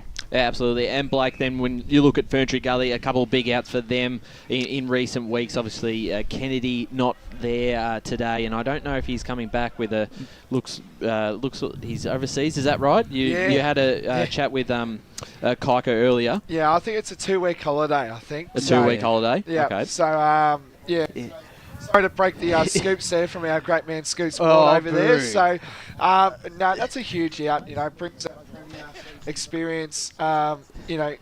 From Norwood, of course. Just wins so much of the footy, and I was watching the highlights of their last match up against Donvale and just really dominated through those centre clearances. Was really important as we look to go boundary side for the first time this afternoon with Dylan Smith and Brett Beston. Boys, what are the conditions like out there? We've talked a bit about the wind. Is it as bad as what we probably thought? Ryan, I think it's going to be sort of gusty. It was quite strong when we were doing the pre-game, and at the moment it drops for a while and then it gusts. You can see the trees on the far side doing their thing over there, so I think the wind is going to play a factor. Ground-wise, it looks pretty nice. I haven't been right out in the middle, but the ground looks really firm. Tip-wise, because I know you're going to ask us, I'm still going to go for Donvale, but I'm a little bit worried about all the outs that the late outs that they've had, but I think they'll still get the chocolates here and a close one. Dylan? Yeah, I think Besto covered the conditions pretty well there. It doesn't feel too bad down here at ground level, but onto the tips. I know this is probably going to be the in this division at least. It's probably going to be the grand final preview that we're seeing here today. Sorry, I just seemed to be. I think we just lost you there, Dylan. What was your tip in the end? Yeah, so I'm backing Donvale there in the end just to get up. I think they'll be a bit too strong with the outs for Ferntree. Absolutely. Thanks, boys, on the boundary. We'll keep coming to you at this cross this afternoon. Blake, your tip this afternoon. It's an interesting one. Both sides have a lot of outs. Ferntree Gully did defeat them early in this season. Where's your head leaning towards? It's obviously very hard to be fair. But for me, I just think, it's going to test Ferntree Gully's depth today. I feel like that's what's going to see how Ferntree Gully go today about their business. I can see Ferntree Gully, winning, but with a full strength Donvale, you if you can point Ethan Duncan, of course, and all the outs that Josh and I think Donvale, but I kind of see Ferntree Gully. So, but yeah, I reckon but I reckon after the siren, kind of what we saw against after the siren. That's pretty cool. Josh, quickly your tip before we get started. Donvale for me, and Paul as well. Absolutely. I'm going to stick for Donvale just in a close one, similar sort of margin, but wouldn't be surprised if this goes either way. We're about to start for the Eastland Match of the round. It is also Freeze M&D Community Round across the league. So you can see the goal umpires on screen with the blue Freeze M&D beanies. We've all got them on. The boys on the boundary have them on as we get started for the Eastland Match of the round. Blake Tennant to take us away. So right in the ruck, gets a hit out. You'll be seeing him a lot. McComb as well, another player that you'll be seeing a lot in this game for this afternoon. And good handball there for the Gully. Trying to get away. That was Brown, and eventually gets wrapped up. You're probably seeing on the broadcast that Donvale are wearing red and white. That is for the Warrandyte community. So hope all is well for Warrandyte this week. Very challenging, and I hope that that Donvale putting on a really good show, as you can see. So the ball back in the middle, handballed out by Rouser. Pass it off, and let Donvale try and get a bit of ground there. Cut off by Crocker. They still remember to keep possession of the ball as they look to enter their forward half for the first time. Clean pick up there by Murphy. Tried to get it off to Haig. Misread it. Getting in there was McComb for the Eagles. Ball on the ground. Harvey tapped it forward. He's had a strong start to the season. Slipping over there was Patterson, and he's caught in a tackle, and they'll be holding the ball. And taking the kick here is Liardi. Plays on immediately. Goes to the top of the square, out the back, almost a mark taken by Grocott. Good defence, and a snap by Haig. First of the afternoon, Donvale 1 straight 6. Zach Haig gets the first goal of the game, and a nice little finish there, as you can see on the replay screen. Thanks to Bendigo Bank. For a big man, that's pretty impressive. Pretty impressive doing the roving work there, Zach Haig. But that's one player Donvale will want to get that ball inside 50. Matthew Liardi, he's a really good ball user for the Vales, and it was a really good delivery. Zach Haig on the end of it, and that's a perfect start. And back for into him. the side this week as well. He's a massive inclusion. Missed a few games this year. Great goal there, great start for Anyway, umpire bowls it up. Good chain of handballs here. Kicks it into the Murphy direction. We find dropped it eventually there. All the numbers going to Donvale. Kick there by Javodovic. And that goes through for a behind. That's the first point for the Donvale Football Club. They move to 1-1-7 to Ferntree Gully yet to score. We have just gone 2 minutes and a bit into the first quarter. So Bull will kick it deep inside to the centering ball. Great mark there taken. Good chain of handballs. The Gully have been really good at the moment. Wright is in amongst it. Gets a handball, but again drops it there. Good following kick there. But again, just Donvale just having the numbers early at the moment. And they just try to take their time. Good short kick there. But eventually, no. Ferntree Gully, a lot of blue and white there as Kaika kicks the ball deep inside. And a lot of chain of handballs coming for both scenes, as you can see on the broadcast. And it's the ball will just keep going, and Haig picks it up, gets a tackle. Good strong tackle there. That was Flannery. And looks like Ferntree Gully will get inside the full 50. Good snap around the corner. He's got it. He's got it. And that is Salvador from Ferntree Gully. Good snap around the corner. Got out there. And again, just that space. Just had too much space there from the Gully there. Yeah, way too much space. You can't be giving that amount of space to Corey Salvador, who's a really talented player as well, coming across after a couple of years off and from the Yarraville Senate Eagles as well. That's a really good finish. I think that's on his non-preferred foot as well. So, but for Ferntree Gully, that's the response they needed, and they'll want another one kicking with the breeze as we cross down boundary side to Dylan Smith. It's both of those goals so far being conceded off the ground ball, so I reckon both teams will try and better of that going forward. Certainly right. That's goal number 12 there for Corey Salvador for the year. He's had a strong start to the season as we approach the midway point. Yeah, well, it is a funny ground where they do have the nets there, but if it does clear it, certainly will take a bit of time. So an even start. We talked about the wind at the moment, favouring Ferntree Gully's end as ball back in the middle. Wright and Haig go at it. No real clear advantage. Slipped over there, did the Donvale player. McComb launches them inside 50. Flannery at the back. We're able to take the mark. 2 grabs. And a strong hands as no free kick going to be awarded to the Donvale player there who certainly wanted something.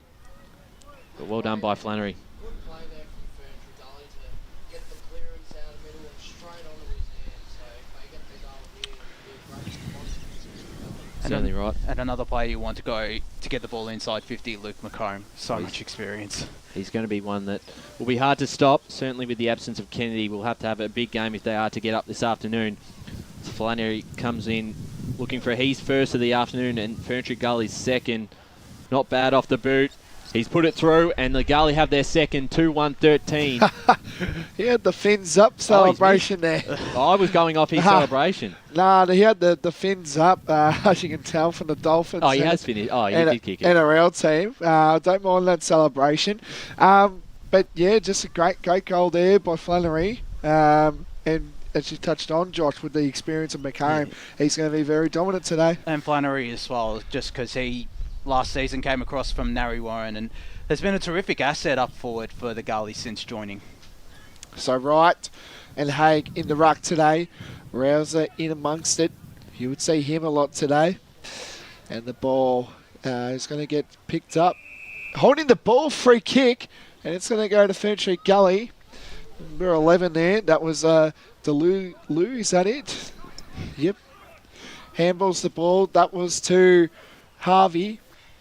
Big kick there by Harvey. He's really been a strong contributor for Ferntree Gully this year. He's kept all the big players to at least under 3 goals. So I think it was Bull. Yeah. I think it was Bull who kicked it. Was it Bull? I saw Harvey in a... Sorry, it was Bull. My bad for that one. And again, the numbers for Ferntree Gully looking likely here. Who will fly eventually now. Great strong tackle there. That's going to be pinged. Holding the ball. Great tackle there.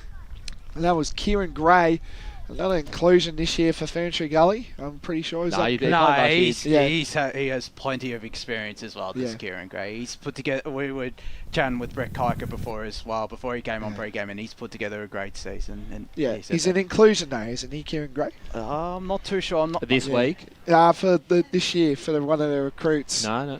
All right, so great, lines up. And a good kick. It looks good off the boot, and it's a goal. And it is their third of the day. Sorry about that, listeners, for that one. But 3 straight 18 to Ferntree Gully. Ripping hot start here. And Donvale 1-1-7. Yeah, Josh, they've certainly responded after that opening 2 minutes, kicking the next 3. And certainly with that breeze, they've got to make the most of it. We saw it, I think, the last time we were here for these two sides. In one side jumped the other, and I think that was due to the wind as well. I think that was Donvale that got the jump start. As we go down boundary side to Brett Beston. Yeah, no question. It's going to be boring, and the wind has really got up, and it's howling down. I think most of the goals are going to be kicked to that far end. So Brower goes inside 50 here for Donvale with the clearance. Almost picked up there by Day. Gets it now, handballed it off. Shot on goal, not going to make the distance. Up there is Murphy, falls out the back, and Ferntree Gully have some numbers to clear it out. And they look to do that through Harrison. The kick was too far for Calispiris to pick up and goes out of bounds, but a good result here for the Gullies. The ball about to be brought back into play. Hasn't really been in Donvale's 450 lately with just what Ferntree Gully's been able to do. So Haig pushes aside, hand passes it off to Rouser and goes inside 50, looking for Day, strong hands. And a good leading mark, and he'll go back for Donvale's second. Just didn't know when to jump then by Bull there, Alex Bull. Just didn't know when to jump and do a spoil there. Just great presence there to know where the ball was. Yeah, that's the athleticism and the remarkable leaping ability of Matt Day and show. Again, another one with VFS. It'll be a tough kick into the breeze. He's kicked 10 goals for the season, Matt Day. The kick on its way is going too much to the left, so just a minor score. They're second behind, 1-2-8. Ferntree Gully 3 straight 18. 9.5 minutes gone on the Bendigo Bank scoreboard. And just see that wind hold up that ball as well. It's quite remarkable. So Bull kicks it to the right direction. Good fisting ball there by Braden Wright there. Chain of handballs for Donvale. Holding no free kick there, and the umpire will try to, but Wright eventually gets the kick onto the wing, and it looks like Ferntree Gully had the numbers there, but the ball just went out of bounds. I was Kieran Gray there. So the umpire will throw it up on the wing near the scoreboard. As the umpire throws the ball in. Good hit out there was Haig. Eventually good kick there. Sorry, that was Dalulu. Who kicked that then. Kicks, finds a great mark taken there. Donvale just trying to, the rush and adrenaline is definitely coming from Ferntree Gully at the moment. And they're just trying to slow him down, as you can see. Big mark taken there, great mark. And that was by Wignall. Wignall kicks it onto the other wing now, but it's all Ferntree Gully. Great mark there taken there. That was by, I don't have the 25 on the sheet at the moment. Great kick there. Great mark taken. Played on eventually. Open goal square, and it's through. And that's the Gully's fourth of the day. And that was Patterson there who kicked that through for a goal. If we can get our boundary riders, I don't have the 25 for Ferntree Gully, so if we can see our boundary riders, but that one must be a jumper number change there. But good vision there by Ferntree Gully, wasn't it? Yeah, it was. And we'll quickly go around the grounds into third division. Oakley District, a fast start against Fair Park, 14-6. Sylvan 2-3-15 lead over Warrandyte 1-2-8. Paul.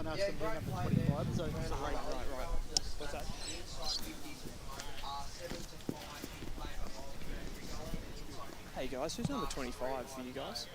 Joey.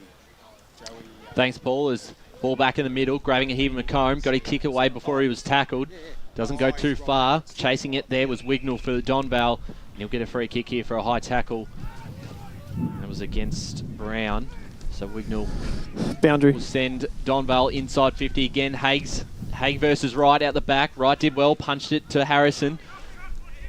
And they should be able to retreat here. McComb was tackled, caught with the ball. Donvale pounce on it, and they send it forward in the direction of Murphy. They've got a chance here now. The Jordovic snap on the boundary line is out of bounds on the full for no score as we go boundary side thanks to Dylan Smith. Yeah, number 25 there's Joseph Battolini for Ferntree Gully. Thanks, Dylan. Okay. Change there from 24 as they look to retreat. The Gully to Waters. His kick is going to be a turnover, and they're going to send it back in Donvale. And they've got Haig, but he just went over the top there, and instead it was Harrison who passed it off to a running teammate. Grabbing it here is Kaika. Ethan Kaika, short kick, it's a smart one, and finds Patterson just in front of the Donvale coaching box. Short kick, back to Kaika. He's had a very impressive start to the season.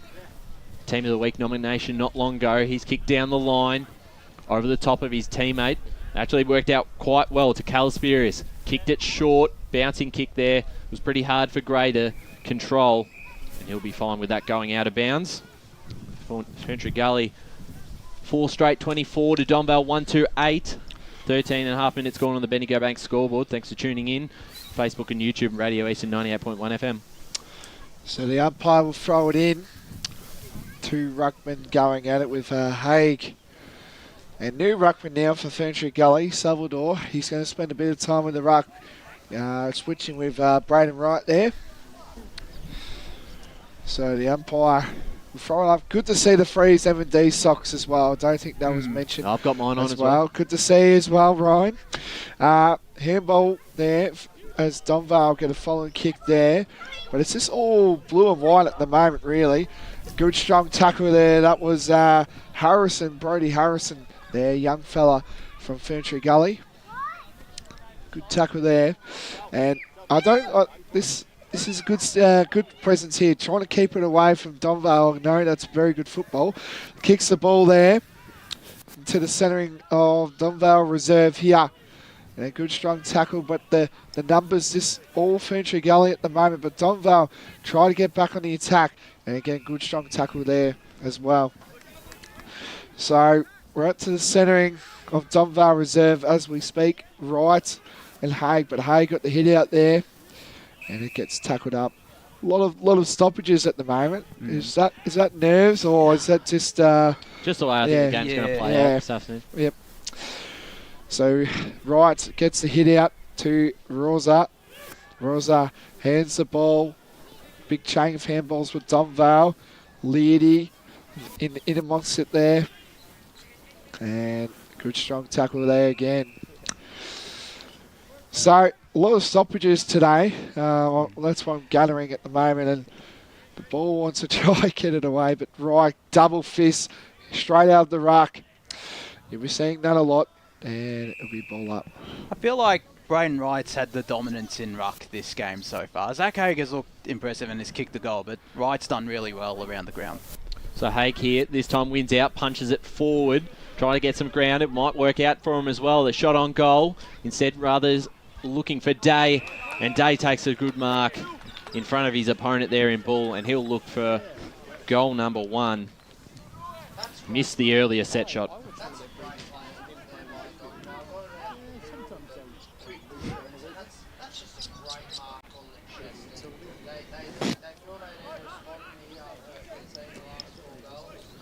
No Ethan Duncan this afternoon.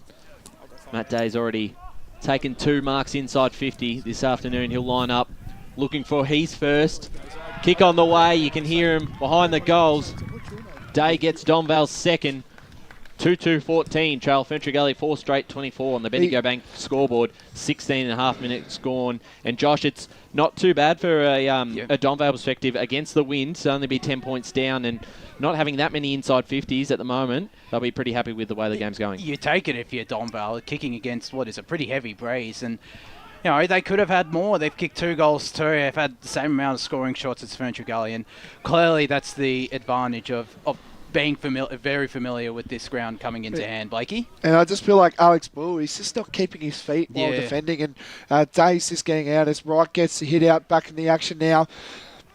And eventually gets tackled there. Good strong tackle. I think that was again by Delulu, who's just been everywhere so far for Ferntree Gully.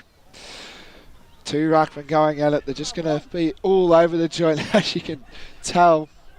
And again, this is going to get to the ball. I think that's Buckingham, but eventually the ball will get out. It'll be a throw in. So 2 big ruckmen going here. Just a score update from around the grounds. Out of Croydon Oval, Lilydale lead by 1 point, 4 behinds to 3 behinds, and Beaconsfield 2-3-15 over Mitcham, 1 behind. Soccer shootout down at Croydon Oval, as you can tell. Soccer going on down there. It's the 2 bottom sides are at it. How about Beaconsfield against Mitcham, though, getting off to the fast start? Very, very early. I did say Beaconsfield will challenge Mitcham at their home ground. But anyway, back to this game. We go boundary side. Yeah, guys, I can just see a bit of a focus for Donvale. They're just trying to keep the ball in close and not let it get to the outside, just to stop those runners from Ferntree. Thank you for that, Dylan Smith. Thanks to Topham Brothers. So, big ruck battle going on. I think there's a new one now for Ferntree Gully. Flannery's going in for that. Gets the kick, short, and Bull will try and get it out. That's out of the full. Let's go boundary side with Brett Beston. Yeah, you might see a number 75 out there, boys. That is Hanley. James Hanley's got a jumper change from 57 to 75. Somehow the gone higher, umpires are James consulting here whether it's out of bounds or whether it was touched, I think. It's it full. Is a, yeah, it's it is out a of the full. Donvale free kick. Yep. So Donvale look to attack here. Who will fly? Ferntree Gully again, just got all the numbers going early. Good handball there. Gets the kick, and that's not the greatest kick you would say. And it'll be a throw in. So just again, I feel like with what I'm going with Ferntree Gully, they're just panicking. Every time it just goes into Donvale forward 50 at the moment. And that might be because of perceived pressure from Donvale up forward. Yep. As Kaika gets the clearance, good handball there. That was Brown, and eventually good strong tackle there as well. That was by the number 75, Hanley, as our boundary reporters said. So Flannery gets the hit out, and a good strong tackle there by Kaika. Of course, the son of, I don't want to say it, but I will, the son of Brent Kaika, coach. So gets the kick off there. He will fly. And eventually Kaika in amongst it at the moment. Good kick there, and it's going to go, no, it's going to be in. No, it's not. I thought they just went in, but it's going to be out and bounce on the full, and Ferntree Gully look to get back into the attack with Flannery. Got the ball. So Flannery kicks one already this afternoon. Goes inbound, dangerous kick, just went over the top of the head of Waters. And here's Rouser to send them forward here for Donvale. The half-forward line. It's Matt Day again, who's been busy early. Slipping over there was Heagney. Bad time to fall over, so the Donvale miss out on an opportunity. It was Patterson there who retrieved the ball, and a bouncing handball goes out of bounds. There's been a couple of slip-ups in that forward 50. Alex Ball before when Matt Day kicked that goal, and now Kyle Heagney. Well, they certainly looked on at the moment. Back in the ruck, Flannery hit it out, punched it into Haig's head as Donvale go inside 50 again, over the top of Hay. Of Day there, picks up and kicks a goal. And just managed to keep his feet.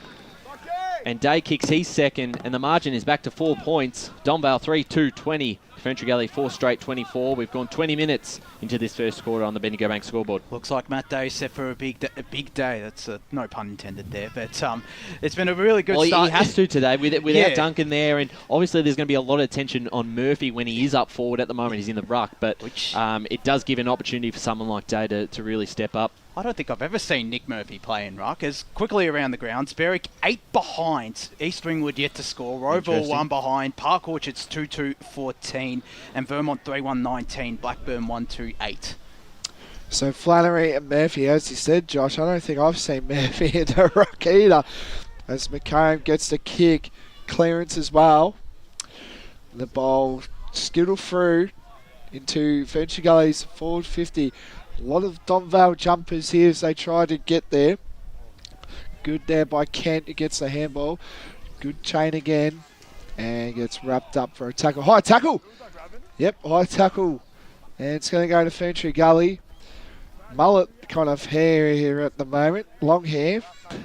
Don't know if you classify it as a mullet or not, but we'll see how we go here. So this one, number 31, Ben Noonan, the young fella from the under-17s, apparently I got told today. So this will be a huge kick for him. And that wasn't the greatest kick by that, but he is a young fella after all. So they'll be out in the full. And again, Donvale were just looking to build here. So Max Odden back at Donvale now. The kick didn't hit his target. Picking up Salvador. Took a player on. The shot on goal is going to fall short. Up in the air. Tapped it down. Dangerous here for Donvale as they look to create a stoppage in their back 50 on almost 23 minutes into this opening term. It is Ferntree Gully 4 straight 24 to Donvale 3-2-20. Ball up, punched forward there by Murphy. Instead it goes straight to Ferntree Gully. Patterson to run onto it, but the boundary line will beat him.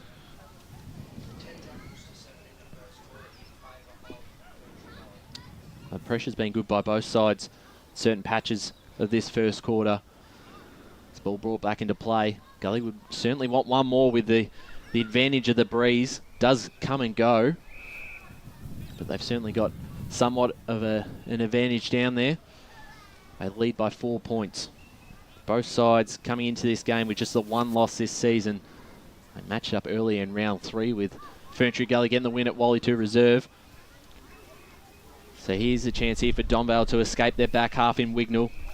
But instead he's just happy to run that out of bounds. Coming up to the 24th minute mark of this first quarter. Ball brought back into play. Important couple of minutes here for the Gully to get one back. Grabbing it there was Wignall. And he was brought into a tackle. So ball going nowhere. So 2 ruck hit-outs here, Flannery and Haig. Flannery gets the hit-out there. Good handball there by Noonan, but straight to a Donvale player. So this one was Harrison who picked it up. Good kick there, but eventually it's just looking likely to be all Donvale at the moment. That looked high from our angle, but the umpire will just ball it up. So it's been in Ferntree Gullies, but yet it's been, I think, the pressure from Donvale in their forward 50s has been really dominant. As Haig pushes Flannery there, and Day and Bull going at it. Bull gets the best out of him, and good strong tackle there. That's better from Bull. He's been a bit shaky early, and you know that could again keep his confidence up. So, yep. Maybe a bit of nerves against Matt Day. Yeah, maybe. You know, he's got a lot of experience. So, anyway, back to the action. Kaika gets the handball. And Ferntree Gully looks to attack. Good kick there by Pernin, straight down. And a great mark taken again by Kieran Gray. Oh, no, not Kieran Gray, sorry. Battagalini, that one was. They both had the same haircuts. So Battagalini now. There's a lot of boys in that Ferntree Gully lineup that have the same haircuts, They and do. they're all long. So Battagalini can get the break for Ferntree Gully potentially here if he can kick this goal. Lines up, kick it's on its way. It's a goal. Yep, it's a goal. It had a little bit of time. The goal umpire had to sink, but it went straight through the middle. And that moves Ferntree Gully 5 straight 30 to Donvale 3-2-20. We now approach the time on stage. We're about 26 minutes gone into the first quarter. Just some scores around the grounds. Quarter time at Croydon Oval. Lilydale 7-point leaders, 16-9 out there. And Beaconsfield 3-3-21 to Mitcham, 1 behind. But that's a crucial goal for Ferntree Gully. It gives them a bit of a break. Yeah, certainly. They probably had the majority of the play in this first quarter. So the ball is wrapped up back in the middle. So we get another throw in the middle as Wright and Haig back in the ruck again. Both sides as Ferntree Gully look to go forward. Just getting his kick away there was Odden. Playing a defensive role after starting the season at Blackburn. Tried him up forward. As Brower hands off. And they get it going forward to Jordovic. Takes a strong mark. Got no one ahead of him. So waits until he gets something going forward. The kick might work out here. There's a player out the back. Gets a hold of it. Inside 50. Should be a mark. Almost taken. Fell through the hands of Goldsmith. And instead, it's Grocott who finishes it off. Standing in the right position. And a quick response from the Magpies. 4-2-26. Trail Ferntree Gully 5 straight 30. But he stayed down. And no one else did. And was able to have a clear shot at it. That's his experience on show there, Jeremy Grocott. And he's going to be a crucial player up forward for Donvale. And again, they take this start, Donvale, only trailing by 4 points. This is have a listen to the wind too, Josh. It's starting to pick up. It comes and goes, and when it does pick up, it is very strong. Yep. Paul, what's the inside 50 count so far this quarter? Yeah. Right, gets a hit out, push there, and eventually now Donvale got all the numbers, but Kaika looks involved, but it will be ball up. Let's go boundary side. Thanks to Tom and Brothers with Brett Beston. Yeah, we don't want to harp on about the wind, but it might be significant because Donvale will have the wind in the last quarter, and that could get pretty significant, particularly if the game's close. Yes, that is correct. Thank you, Besto, for Tom and Brothers boundary side. There's the umpire. We'll call a high tackle free kick. And it's going to go to Donvale. Oh, no, ball up. I thought the umpire called it high, but I think he might have reversed it. Anyway, gets it out. McComb gets a fist there involved. Kaika tackling on board. I thought it was a high tackle, just the way the umpire judged that, so sorry about that. Score is now 26-30. 28 minutes go on into the first quarter. And a good strong tackle there. Both teams just aggressive, and you know it definitely is setting up to be a very good top of the ladder clash. As the siren sounds, and that is quarter time down at Donvale Reserve. It's Donvale 4-2-26 to Ferntree Gully 5 straight 30. I'm going to pass it over to Ryan Long to do us the goal kickers for the day. So far in the first quarter for Ferntree Gully, Flannery, Patterson, Gray, Salvador and Battagalini with 1 each. As to Donvale, Matt Day has 2, Haig has 1 and Jeremy Grocott has 1.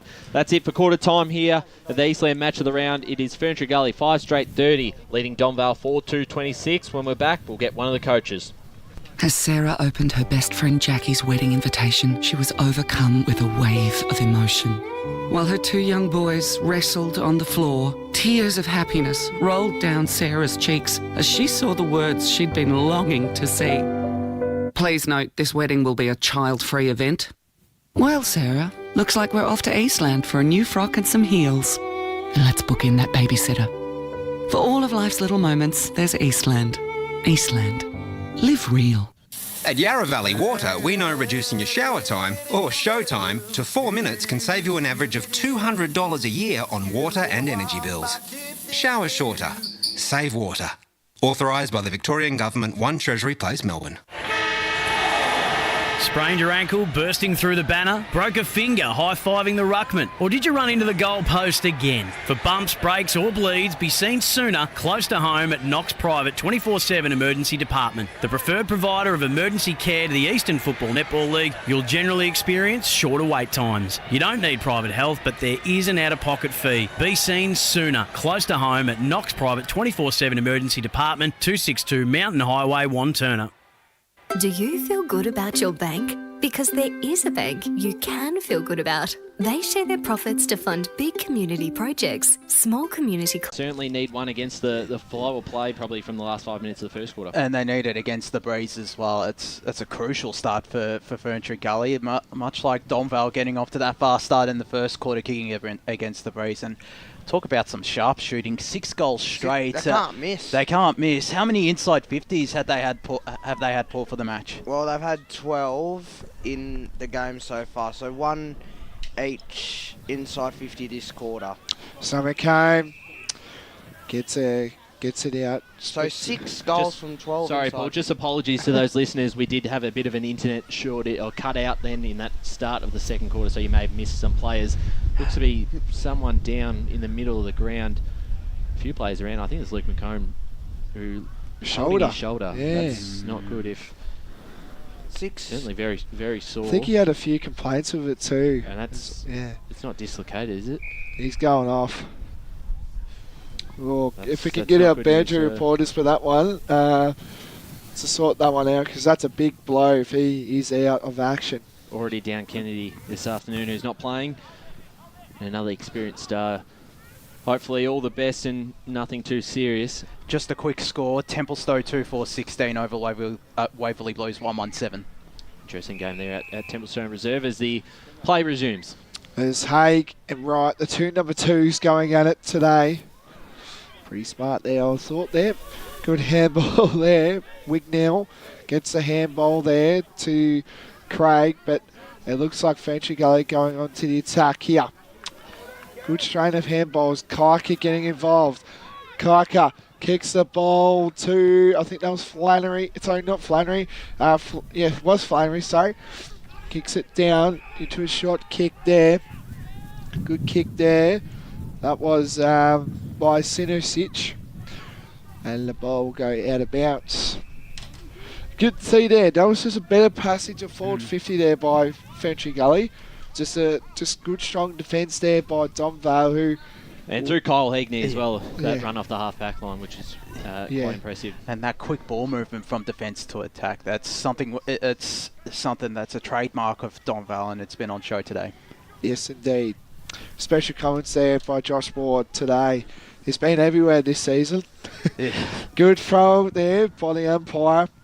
And eventually Jordovic gets it out there. Good snap around the corner. And again, Harvey there. He's just been a solid contributor, but a not 15 mark taken there. Again, Donvale look to the attack. Good trying of handballs. That was McCormack. McCormack gets a short kick. And it looks like it's going to go out of bounds there. I thought the Donvale boys there thought that was a mark taken, so they stopped for a bit. But you just got to play for the whistle. You got to play until the whistle is blown. As the two number 2s go out of Wright and Haig, and Wright gets the hit out. Good strong hit out there.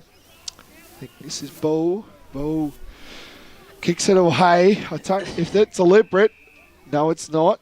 There has been a few deliberates this year, and I think that was quite up there, I reckon. Oh, I don't know. No, sort of just you certainly had the Calispirus in the area. But there has been a few deliberates this year. Just ask Ray Baird. Ball brought back into play as Haig grabs the ball and kicks it going forward.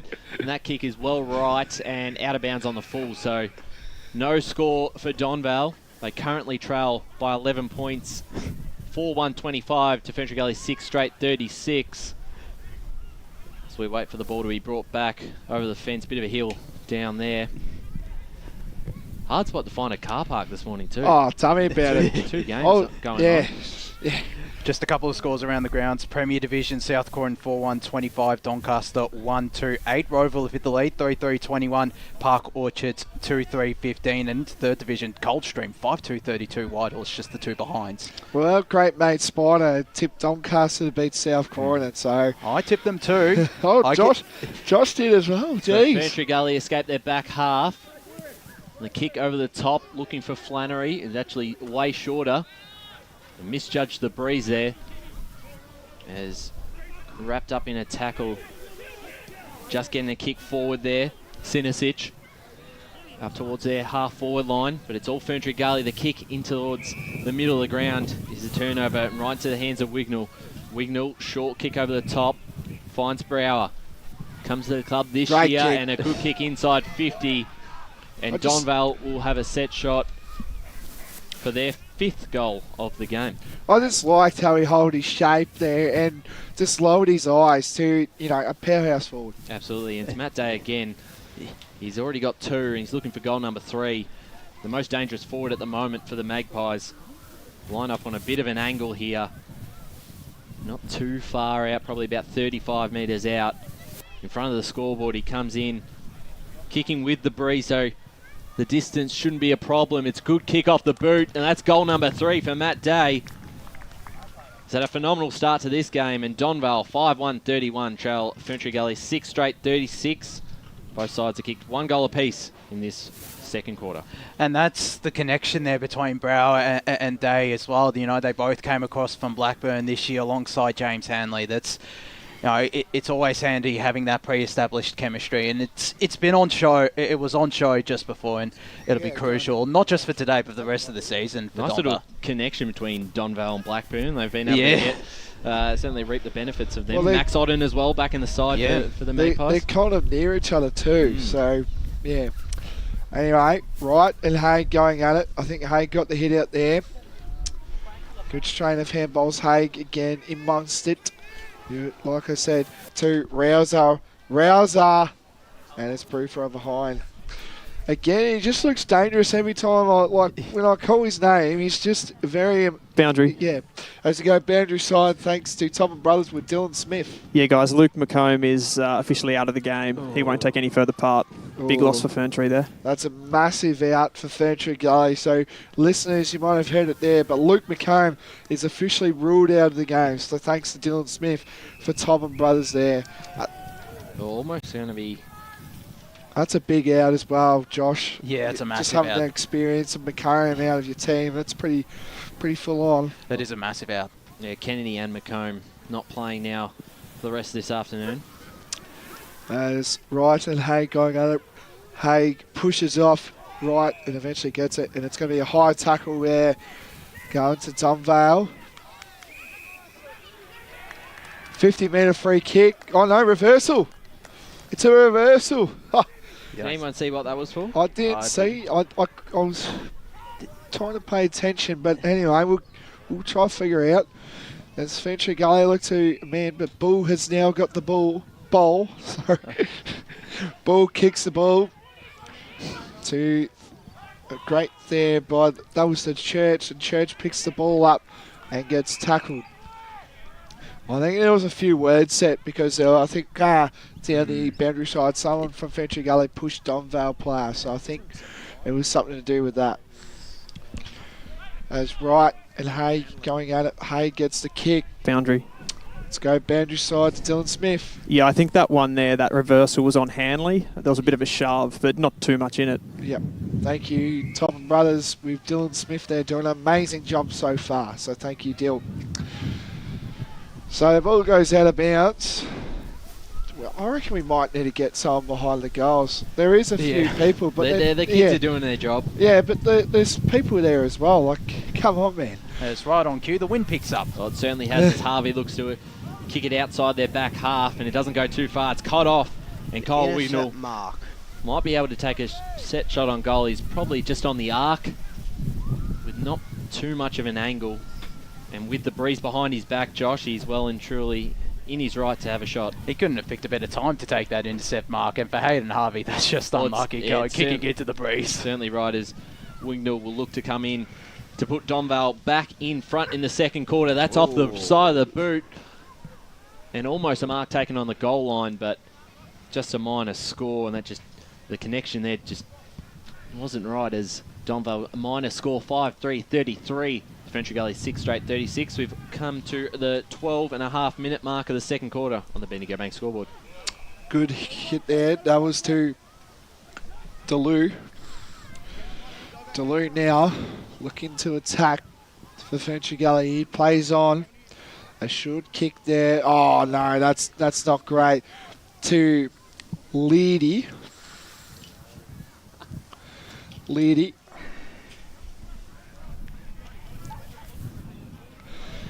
So, trying to get back on the attack here for Donvale. Shocking kick there, wasn't that, Josh? It was. This is a crucial kick, though, for Matthew Liardi. Liardi, thanks, Josh, for the presentation there. Liardi kicks the ball. The one-handed grab? No. Anyway, play on there. He gets tackled. Sorry, there's just have a long name, so just got a long pronunciation, but I'll get there. And not sure if that's a long name. That's 6 letters there. Yeah, but that's right. And Haig going at it again. As expected, Rouser gets a kick. A good strong tackle there, and it's going to be a throw in. There's about 3 footies behind the goals here as we go to Stats Centre with Paul Laconey. And if Caleb Jordovic had gone that kick away, that would have been a contender for Tone Brothers Goal of the Day. As we quickly go down boundary side to Brett Beston. Yeah, Blake, just when the time comes, mate, it's Kent. Charlie Kent. Yep, perfect. Thank you, Besto. So it's through from behind. That moves the score to Donvale 5-3-33 to Ferntree Gully 6 straight 36. I think our scoreboard does have it wrong at the moment. They've changed it. Changed it. I think it's 5-5-35 Ferntree Gully 6 straight 36. But they're having a bit of trouble to escape their back half at the moment. That kick out of bounds on the full. So Jordovic will take this for Donvale. He's backing himself in. Even back himself well, very tough He's angle. going to have a shot from over the... Well, I was about to say, was he going to have a shot from behind the fence? He's certainly taking his time to... He's used to be kicking these sort of goals too, of course, with round one, of course. So Jordovic, not much of a run up as he online almost touched there to go through for a minor score. So Donvale will equal the score 5-6-36 to Ferntree Gully 6 straight 36. Gone up to almost 15 minutes in this second quarter on the Bendigo Bank scoreboard, and has been all Donvale, but they haven't been able to capitalise on the scoreboard. There's a big mark there taken by Ferntree Gully. No, it was paid. I believe that must have been touched, but Salvador certainly thought he had two hands on it. We'll get a ball up. Indeed we will. Again, just the ruck battle here going on. Donvale is just impressive early. Haig and Wright. Two powerhouse ruckmen of the 3rd division of Eastern Footy League. Right now, Football Netball League. As Donvale look to attack again. Good snap around the corner. But again, it's all Ferntree Gully at this stage. And I think that's Bull who took the mark. Sorry, that's not Bull, sorry. Good handball there. Good handballs again for Ferntree Gully, looking to attack early again. Gets a kick, but it was smothered. We're into the centre square of Donvale reserve now. Good kick there. That was Goldsmith there. And Mark? No. Ball up. I would have thought that could have been a high free kick, even on Zach Haig, which would have been quite remarkable to think. Well, Josh, you might have to join the umpiring department, mate. Anyway, gets a handball. Good handball there. That was by Hanley. And looks like it's going to be a ball up. Josh, what's your thoughts on this game at the moment? We've almost gone 17 minutes and Donvale have only kicked the one goal despite having all the play in the second quarter. I think they'll really want a goal here sometime soon, Donvale. It's just been pretty inaccurate kicking. Maybe they haven't judged the breeze. Well, they've had a chance here again through McCormack. Goes towards the middle of the ground, finds Higney. Plays it smart, kicks it in front of Murphy. Instead, that's actually Odden. Max Odden puts a ball towards goal, and that's out of bounds on the full. So another missed opportunity, no score. And it actually sneaks in for a behind. So they will take the lead, 5-7-37 to Ferntree Gully, 6 straight 36. They've kicked 1 goal 5 in this quarter, Paul.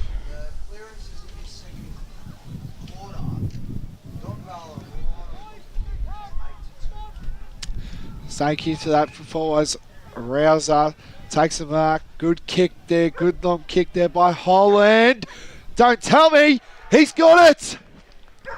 And we talk about an important goal there for Donvale, and they get one. And that was by David Holland there. That moves the score to 6-7-43 to Ferntree Gully. 6 straight 36. We're going about 17 minutes into the second quarter. That was actually Nick Murphy who kicked the goal, and we've seen him do that before. He's such a reliable kicker, and that's someone you want to be kicking the goals. Nick Murphy, he's the leading goal kicker for a reason, and it's a great effort there from outside the arc. The wind did carry that through as well. So he's back in the ruck now. And they finally get one. They really were pushing for the last probably 10 to 15 minutes. 6-7-43 to Ferntree Gully, 6 straight 36. Out in the middle again. They're going to have another chance through Liardi. Sends him inside 50. Mark not taken and wrapped up in a tackle there. We'll get a ball up.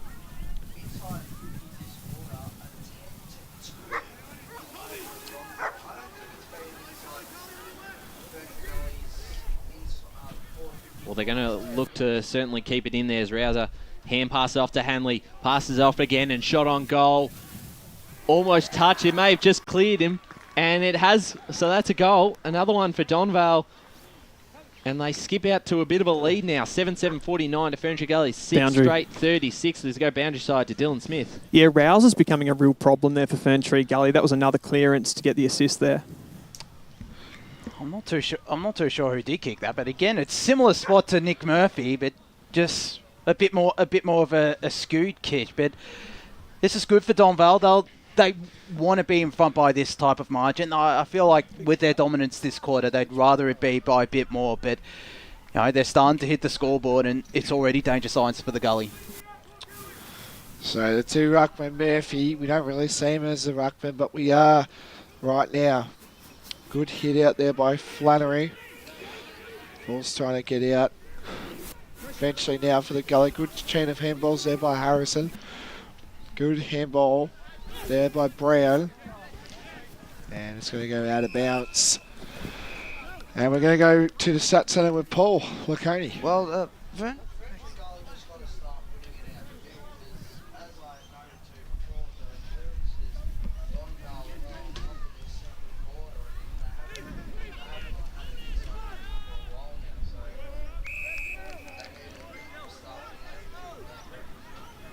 Oh, they have to. Yeah. They've been certainly dominated in this second quarter by the Magpies, who are starting to make the most of their opportunities after missing a few. They'll have another chance now.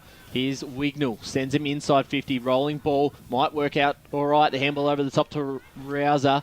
Got his hands just before being tackled. They link up well. Shot on goal by Jordovic is going to be too far right, and they'll be out of bounds on the full. So no score there, but they do have a handy 13-point lead at the moment. And that last goal was Mitch Brower for Donvale, who kicked there. 7th of the afternoon. Been able to kick 3 in this quarter. 3 goals, 5. It was 1 goal, 5 at one stage. There's Deleu will look to escape Ferntree Gully's back half. And the kick again is a turnover into the hands of Nick Murphy. Plays on right away. He might just load up himself and go all the way. Hits the post. Just a minor score. Certainly got onto it. 7-8-50 Donvale to Ferntree Gully, 6 straight 36. We've gone 21 minutes gone in the second quarter on the Bendigo Bank scoreboard. So let a goal here for Ferntree Gully to please at half time. And that's going to be a ball up on the sponsors wing, as I tell Paul. We're officially in the sponsors wing, as I like to say on the. Yes, there we go. So good ball up there. And it's going to be through for a ball up there. Thanks to our proud sponsors as well. They do a lot. Yep. As I allude to. So the umpire bowls it up, Murphy and Flannery, but Murphy gets the hit out, and it's going to go through for a stoppage. So 7-8-50 to Ferntree Gully, 6 straight 36, about 22 minutes gone. Hope you're enjoying the broadcast wherever you're listening around the planet. And it's going to be to Murphy. Murphy, big strong kick to Ferntree Gully, Donvale. And again, Crocker gets the kick. Good mark taken there. That was Lovart. Well, this is where they've had a bit of trouble. Just sort of getting out of this have. kick. Just Donvale just working so well at the moment. Jordovic. And gets a good strong tackle there. It's probably no coincidence as well, Paul, as you talked about the clearances and their inside 50s, and you take out someone like Luke McComb, that's when it can start to sort of unravel with the amount of players that Donvale have in that area of the ground. Just as well, I'd touch on about pre-game as well. The depth for Ferntree Gully is just what's going to test them today, I feel like. So they're definitely going to get their work cut out, that's for sure. And that was somewhat of a concern when they had all those injuries in the first half of last year. It's going to be interesting to see if it can hold up this time around. Because they added to it during the off season, but they're still not too much. So another chance here for Donvale. Heagney brought into a tackle. Ball falls out to Liardi, but that goes out of bounds. And with 23.5 minutes gone in this second quarter on the Bendigo Bank scoreboard, it is Donvale 7-8-50 leading Ferntree Gully 6 straight 36. Just the 1 goal in this second quarter for the Gully. It was the first goal this second quarter. Kick forward here, a chance by Pell. Just to the left, and a minor score there.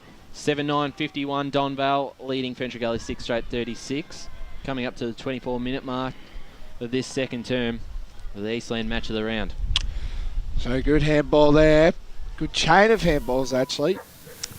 Ferntree Gully, this is where they just look a bit shaky at the moment. Good strong mark taken there by Otten.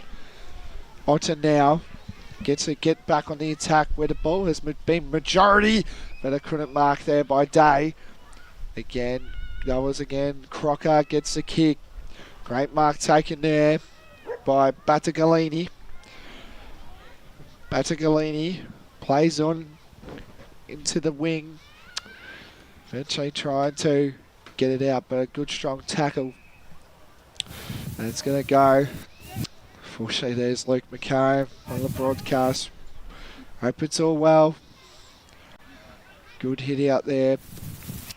And Ferntree Gully look to attack. Good kick there by Kaika.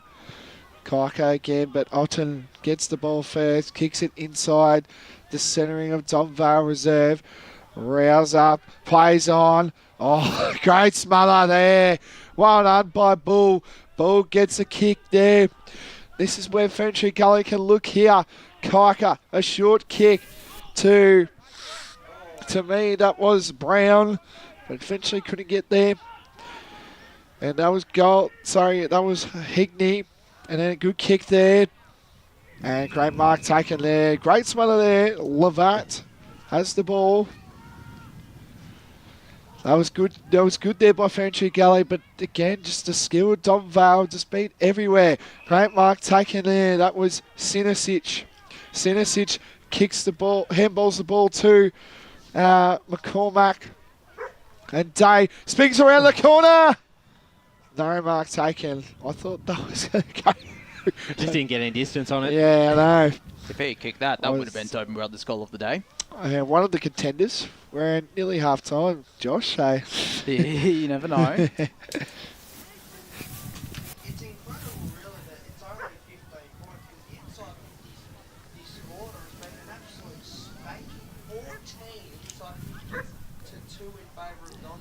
So Haig in the ruck almost was able to get clear of Salvador, but not going anywhere. So right in front of their goal.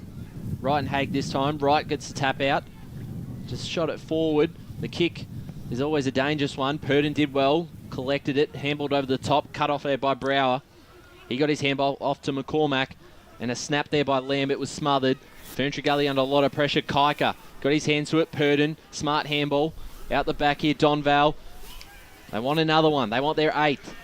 And they look to clear it. Ferntree Gully. This is the kick that they've really struggled with. Well done by Waters to get the spoil out the back. Again, a handball there by Purdon off to Flannery.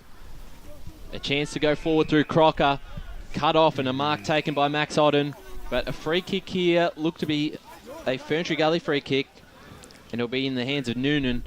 With 27 minutes gone in this second quarter, they a chance to get one against the run of play. And it's a 25-metre penalty. He won't be within range to kick this, but... I think Otten was mouthing off. He wasn't happy. Sorry, Ryan. He'll look to get inside 50 here for Ferntree Gully, which has been a fair long time since it's last happened as Calispiris. Too far out to score. Short kick in the direction of Waters, but instead it's Noonan who jumps in front and takes the mark. The youngster. Through the send them deep inside 50. Punched out the back there by Pell. Picking up cleanly. Couldn't quite grab it here, and Donvale have a chance to escape. Kick out by Holland. Sends it long, understanding underneath it there was right. Couldn't quite take the mark, and it bounces out of bounds. Almost 28 minutes gone on the Bendigo Bank scoreboard. It is a 16-point lead to Donvale. Just again, the momentum, they just can't get it, Ferntree Gully. Absolutely right. And as McCormack picks the ball, sorry, that wasn't McCormack, that was Brower. Kicks a kick there to... Again, Jordovic. He just looks so dangerous, the young fella. Good handball. And again, Ferntree Gully got all the numbers here. This is good there. Brown, short kick. Great mark taken there. That was by, again, Ablett. Again, they look good here. Holland handballs the ball to Hanley. Hanley kicks the ball to, again, Rouser, but couldn't get there. Good handball, and the siren sounds. And that is half-time here at Donvale Reserve. It's Donvale, the home side, up and about early, 7-9-51 to Ferntree Gully, 6 straight 36. And let's hand it over to Ryan Long for the goal kickers. For the goal kickers at Donvale, Matt Day has 3 goals. The single goal kickers, Grocott, Murphy, Brower and Haig, while Ferntree Gully, all single goal kickers, Flannery, Patterson, Gray, Salvador, Battagalini and Jake Brown. We're going to go to our halftime break here thanks to Eastland. It is Donvale 7-9-51 to Ferntree Gully, 6 straight 36. As Sarah opened her best friend Jackie's wedding invitation, she was overcome with a wave of emotion. While her 2 young boys wrestled on the floor, tears of happiness rolled down Sarah's cheeks as she saw the words she'd been longing to see. Please note, this wedding will be a child-free event. Well, Sarah, looks like we're off to Eastland for a new frock and some heels. And let's book in that babysitter. For all of life's little moments, there's Eastland. Eastland. Live real. Sprained your ankle bursting through the banner? Broke a finger high-fiving the ruckman? Or did you run into the goal post again? For bumps, breaks or bleeds, be seen sooner close to home at Knox Private 24/7 Emergency Department. The preferred provider of emergency care to the Eastern Football Netball League, you'll generally experience shorter wait times. You don't need private health, but there is an out-of-pocket fee. Be seen sooner close to home at Knox Private 24/7 Emergency Department, 262 Mountain Highway, Wanturna. Do you feel good about your bank? Because there is a bank you can feel good about. They share their profits to fund big community projects, small community clubs and vital emergency services. They've given $250 million to help Australian communities thrive. They have all the products and tech you expect from a big bank, with service you don't. It's Bendigo Bank. Feel good about who you bank with. Try Bendigo. Search bendigobank.com.au or search Bendigo Bank near me. Tobin Brothers Funerals wear their heart on their sleeve. Their clear and easy-to-use website and Memory Maker app make it easy for families to make an informed decision. Here's James McLeod, Managing Director of Tobin Brothers Funerals. We pride ourselves on being the most transparent funeral company. All pricing on goods and services are available on our website.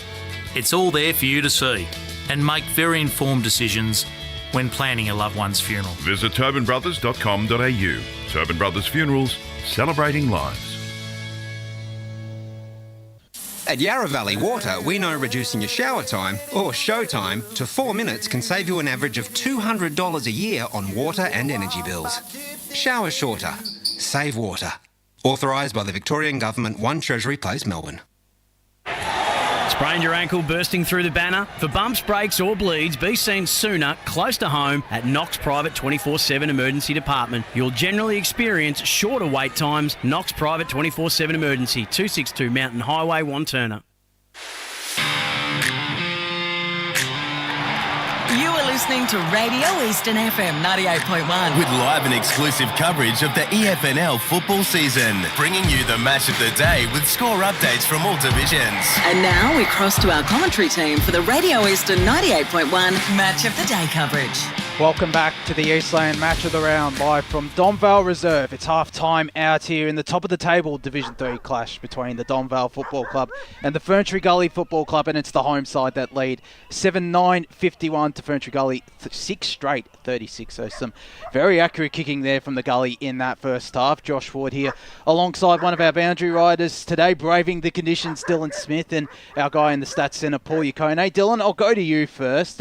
Being one of our boundary riders alongside Brett Beston, how have you seen the game from your point of view down there? It's been heavily affected by the conditions for sure. I think we've seen just Donvale really be able to adjust to those conditions much better than Ferntree Gully at this stage.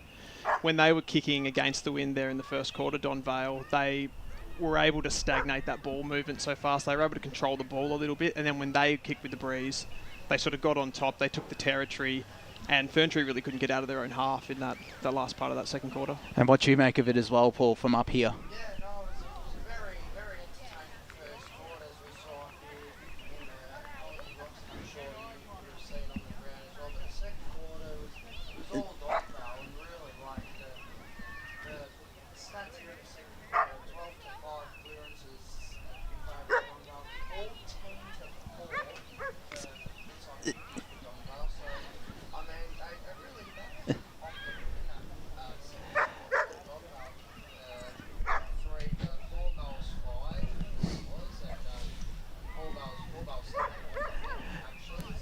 Yeah, 100%, Paul. I agree with that. I think that's probably the only good news for Ferntree is the fact that they're not further behind. What are your thoughts on that, Josh? Yeah, I think they should be a bit further behind Ferntree Gully. It's just that inaccurate kicking from Donvale. I think it was 3 goals, 7 from that first quarter, in that second quarter. They kicked really inaccurately, and I won't be surprised if it potentially comes back to haunt Donvale, just especially given how accurately Ferntree Gully have kicked in that first half. Like 6 goals straight, that's a really impressive effort. They clearly judged the breeze really well heading with it in that first quarter, and they'll need to in the third quarter as well, as it continues to cause havoc. Any other stats that stand out to you as well, Paul?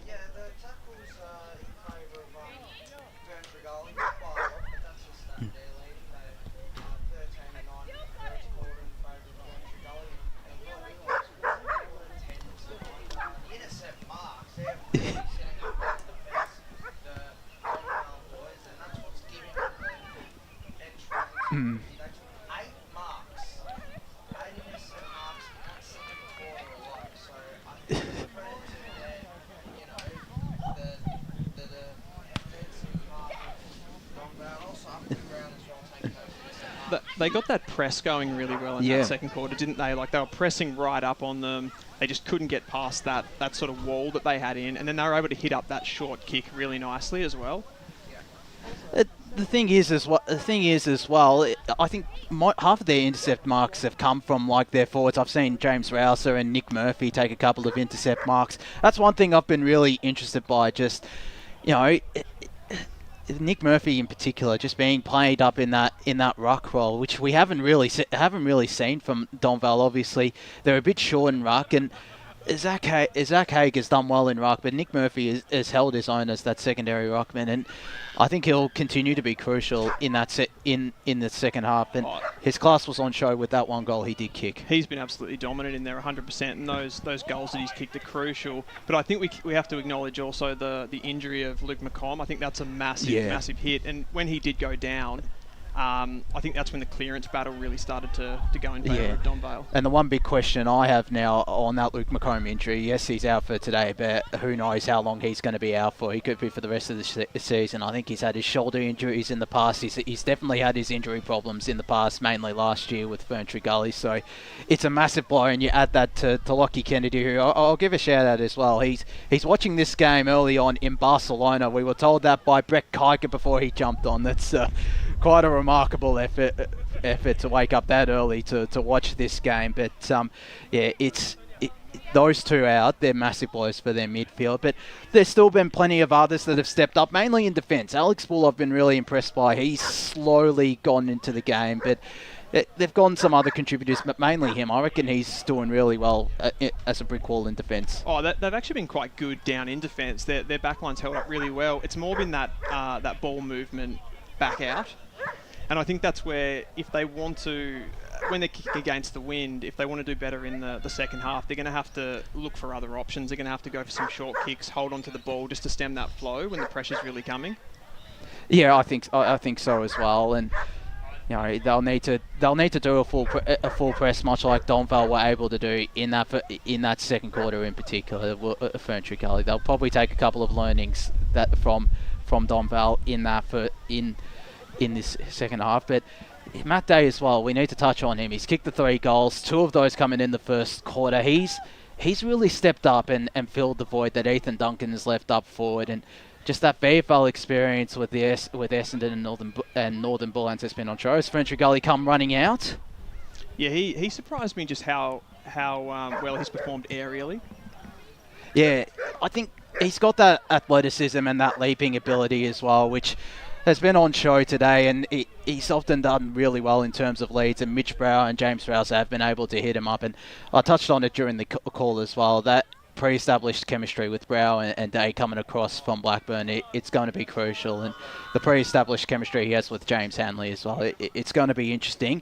Let's go for some scores around the grounds. Of course, there's plenty of other matches taking place this weekend. We'll kick things off with Premier Division, and out at Edwin Flack Reserve, Berwick 1-9-15 trail East Ringwood 3-5-23. So a bit of bad kicking coming back to haunt the Wickers. Norwood 2-12-24 trail Doncaster East 6-7-43. Still no update from Doncaster South Croydon. That was 1-2-8 Doncaster South Croydon 4-1-25. Roval have gone now to a massive advantage 11-7-73. Park Orchards 2-4-16 out at Seabeck Oval. So clearly they're taking advantage of the breeze. And out at Vermont Recreation Reserve at half time, we've got our guy Davis Harrigan out there. Blackburn 6-3-39 to Vermont 3-6-24. Into Division 1, and we have a bit of a surprise out at Montrose Recreation Reserve. Bayswater 6-6-42 lead Montrose 5-7-37 at Croydon Oval at half time. Croydon 3-4-22 to Lilydale 3-5-23. Beaconsfield 6-3-39 over Mitcham 4-5-29. Wantirna South and Moorbark locked at 3-8-26 apiece. As we go into second division, the Basin 2-4-16, Baronia 8-6-54. East Burwood 1-6-12, Mulgrave 8-7-55, Templestowe 4-5-29 to 3-5-23. As we're going to go to a break here on the Eastland Match of the Round. When we return, we'll bring you the second half of action out here between Donvale and Ferntree Gully. Today at Eastland, Lucy's trying on jeans for a momentous occasion. Coffee with the ex. She needs jeans she can move in because she's definitely moved on. Jeans that get a second look, but don't give any second chances. Jeans that say, why yes, I have spent the last 8 months in a post-breakup juice cleansing kickboxing personal training frenzy. And it looks as though she's just found the perfect pair. Yeah, that's great. Bravo, Lucy. For all of life's little moments, there's Eastland. Eastland. Live real. Sprained your ankle bursting through the banner? For bumps, breaks or bleeds, be seen sooner, close to home, at Knox Private 24/7 Emergency Department. You'll generally experience shorter wait times. Knox Private 24/7 Emergency, 262 Mountain Highway, Wantirna.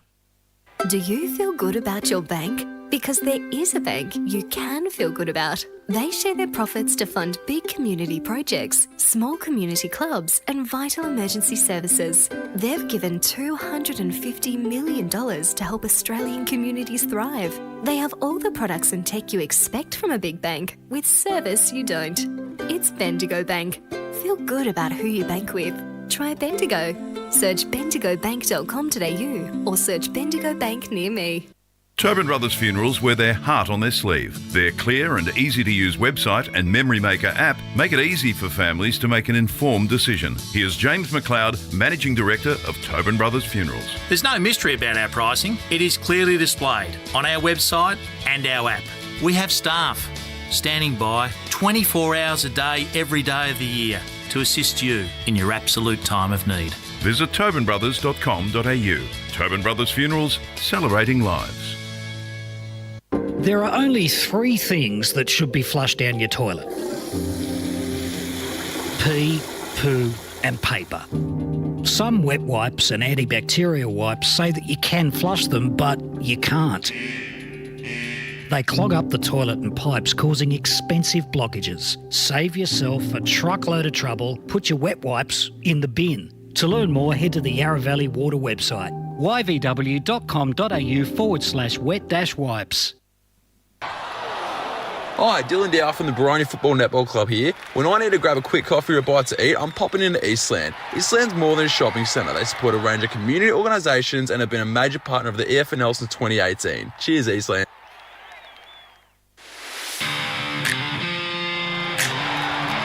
You are listening to Radio Eastern FM 98.1. With live and exclusive coverage of the EFNL football season, bringing you the match of the day with score updates from all divisions. And now we cross to our commentary team for the Radio Eastern 98.1 Match of the Day coverage. Welcome back to the Eastland Match of the Round. It is Donvale versus Ferntree Gully for Fight M&D Community Round. And at half-time, Donvale lead 7-9-51 to Ferntree Gully, 6 straight 36. And we're about to jump into the action for the third quarter. Blake Tennant, take us away. Here we go. So third quarter action, the premiership quarter, as I like to call it. And it's going to go, see how Ferntree Gully can get rid of their second quarter, because it was all Donvale early. Kaika gets a kick there. And trying to get open there is the Gully, but eventually good strong kick there. Good handball there was Wignell. Good train of handballs for Donvale. Who's going to fly? Deleu in there. And it's again just all Donvale early. It's pretty much where the third quarter was for them. And the ball's going to go out of bounds. We're going to go to Score Centre with Josh Ward. So we're into third division. Oakley District 6-4-40 over Fair Park 5-4-34. Sylvan 5-9-39. Trail Warrandyte 5-12-45. In fact, they lead now 6-9-45. Sylvan 5-12-42. Warrandyte. Whitehorse, they've come back 5-9-39 to Coldstream 6-4-40. As they kick down the Vales. Good strong there by Bull. And it's going to be a ball up. Back to Josh. And into fourth division, Churnside Park 4-4-28 to Surrey Park 1-4-10. Calm down, Blake Teddy. Here. Someone's down here for Ferntree Gully. I didn't see the yellow card. Yellow card. Oh. 43. Jeremy Grocott. Yep. He's back up now. Braden Wright. Oh, he got him in the gut. Yeah, that's yes. Oh. That's not good, and he's been written down in the.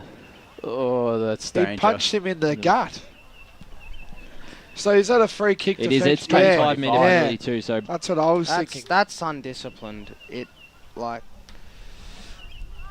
Certainly when you're inside 52 and they've got Ferntree Gully right where they want him. So Braden Wright goes forward for the gully, sends it inside 50. They've got the breeze this quarter.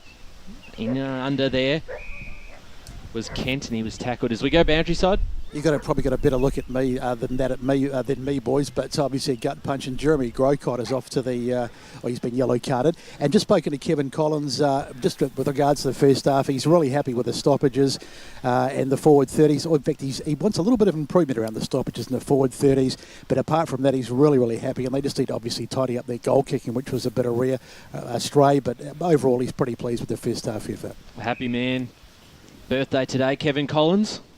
There's a free kick here has been awarded to Braden Wright, and he will be in range. I think he's probably just on the arc down to the scoreboard end of the ground, which has got the breeze behind him, has dropped off a little bit compared to what it was in the second quarter, but still there. That's a beautiful kick. If it holds its line, it's there. Braden Wright nails it, and Ferntree Gully get the first of the third quarter. 7 straight 42 to Donvale 7-9 51. We've gone 3 minutes into this third quarter on the Bendigo Bank scoreboard. You talk about experienced players, and Braden Wright is one of them. You know, of course, with McComb going out, he now has to be that vocal point in the midfield with the ruck. Yeah, he does, and he needs to do stuff like that, kick big goals like that. That's a really good effort with the breeze behind him, but still, to kick it from that distance, it takes a monumental effort. So Wright in the ruck. Got the goal, of course, just then. McCormack gets the kick there. And good little vision here for Donvale as they get a clearance. But Ferntree Gully looked to have all the numbers. But I think, again, just a little sloppy little handballs. But eventually gets a kick out. I think that was Harrison. And it's just going to be a 1v1 now between Holland. And I think that was Brown there involved. And a big fist there. And again, it's going to be kept in. Now it's going to be out. So it's going to be a ball, a boundary throw in. I thought that was out, but the umpire... something. It's coming back to, I think, Calispieris. I thought he was given a free kick. Boundary throw. Let's go, Josh. Just quickly, some more fourth division scores. Kilsyth 45 to Nunawading 22, and scores to be 16 to Forest Hill 18. So the boundary umpire throws it in. Yeah, another redo there. That's... Yeah, I think that might have gotten caught up in the I wind, think it did. It's yeah, actually not a bit unfortunate. Not the pocket you want to be throwing the ball in. So it's the umpire will throw it up. Flannery and Haig in the ruck. Flannery gets a kick, a hit out. And now they kick it on the men's here now, trying to get it open for Donvale. Good kick there. That was by Buckingham. Good kick, but eventually gets pushed over. That was by Harrison. And it's a downfield, 25. Donvale just being not disciplined. It's a few words out there, I think. So as Harrison plays on, deep inside the 450 of Ferntree Gully. Snap around the corner from Callis Paris. Snap around the corner if you don't mind. And that brings the score to Donvale, 7-9-51 to Ferntree Gully, 8 straight 48. We're now 5 minutes gone into the third quarter. Tobin Brothers goal of the day, potentially. That's a really good effort from Gavin Callas-Spiris. Smart front and centre from him. And, he's put together a really good season as Callas-Spiris, and he's going to be crucial in this run home, especially up forward. If, Ferntree Gully are to have a pretty handy 3/4 time advantage out here. Absolutely. They certainly will need a bit of a lead with the breeze. If it holds up, Hagen the ruck got the tap out going forward. They're going to get the clearance here. Donvale takes on a player there. Brower got the handball off. It's cut off though there by Levart. Got his pass to Patterson. His kick was smothered. Now Liardi caught in a tackle by Wright, brought to the ground. What will the umpire say? They ball up. So 6.5 minutes gone in this third quarter. The intensity has risen here from Ferntree Gully. They trail by 3 points. Went to half-time, 15 points down. Passed off there. Did Donvale. They go inside 50. Standing under it was Jordovic. Couldn't quite take the mark. They get a snap going forward. The player can run onto this. Ball in there. So is Levart. He's brought down in a tackle. And we'll get a ball up inside 50 for Donvale. Right in front of the members. There's Braden right in the ruck. Got his tap out going forward to Bull. His kick was smothered. Here's Liardi. Smart footballer. Short kick into the middle of the ground and found Wignall. He's just a beautiful kick.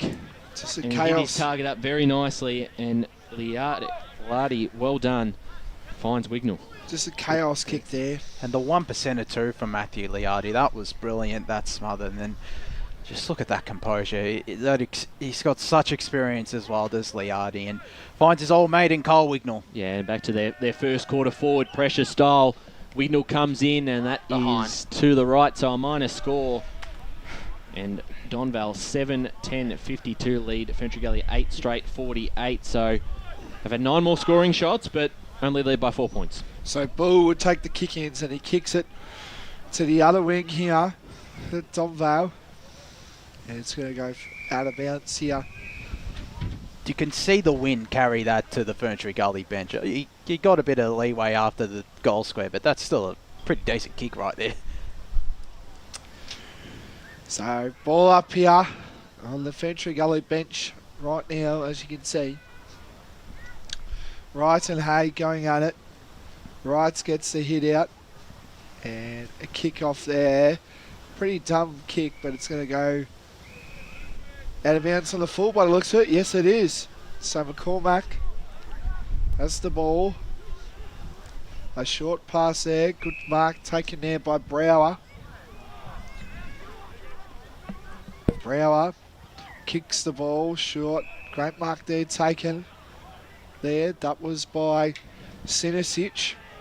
Goes back to McCormack. McCormack finds a great mark there by Ablett. Ablett kicks it. Looking dangerous. Oh, big bump there. Good, strong tackle this has to be. It's gone. Great tackle there by Battaglini. Sorry, I was too excited then. It was a good tackle. Anyway, good out here. And it's going to be a ball up. Sorry about that. I was a bit excited about that tackle. That was a great hip and shoulder there, I must say. That was brilliant. That is the perfect hip and shoulder, I have to say.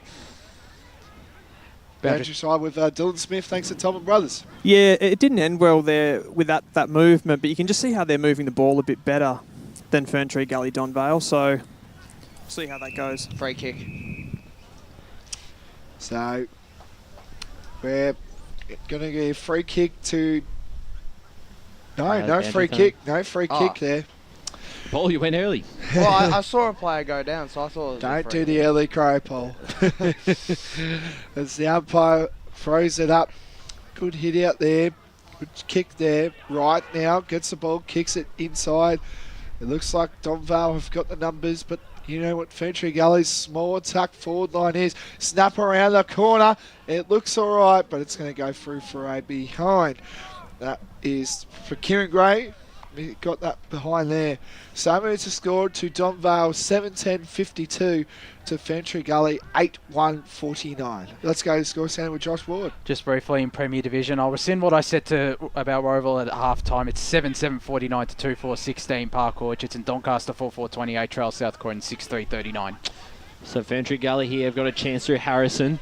The intercept mark, passed it off to Noonan. Into the middle of the ground there is Bull. He gets his kick going forward in the direction of Salvador. Went over the top. Max Odden just got his kick away. Donvale do well under pressure to get towards the boundary side. Running onto it there was Goldsmith. Picked it up. He's got a bit of time and space. Passed it backwards.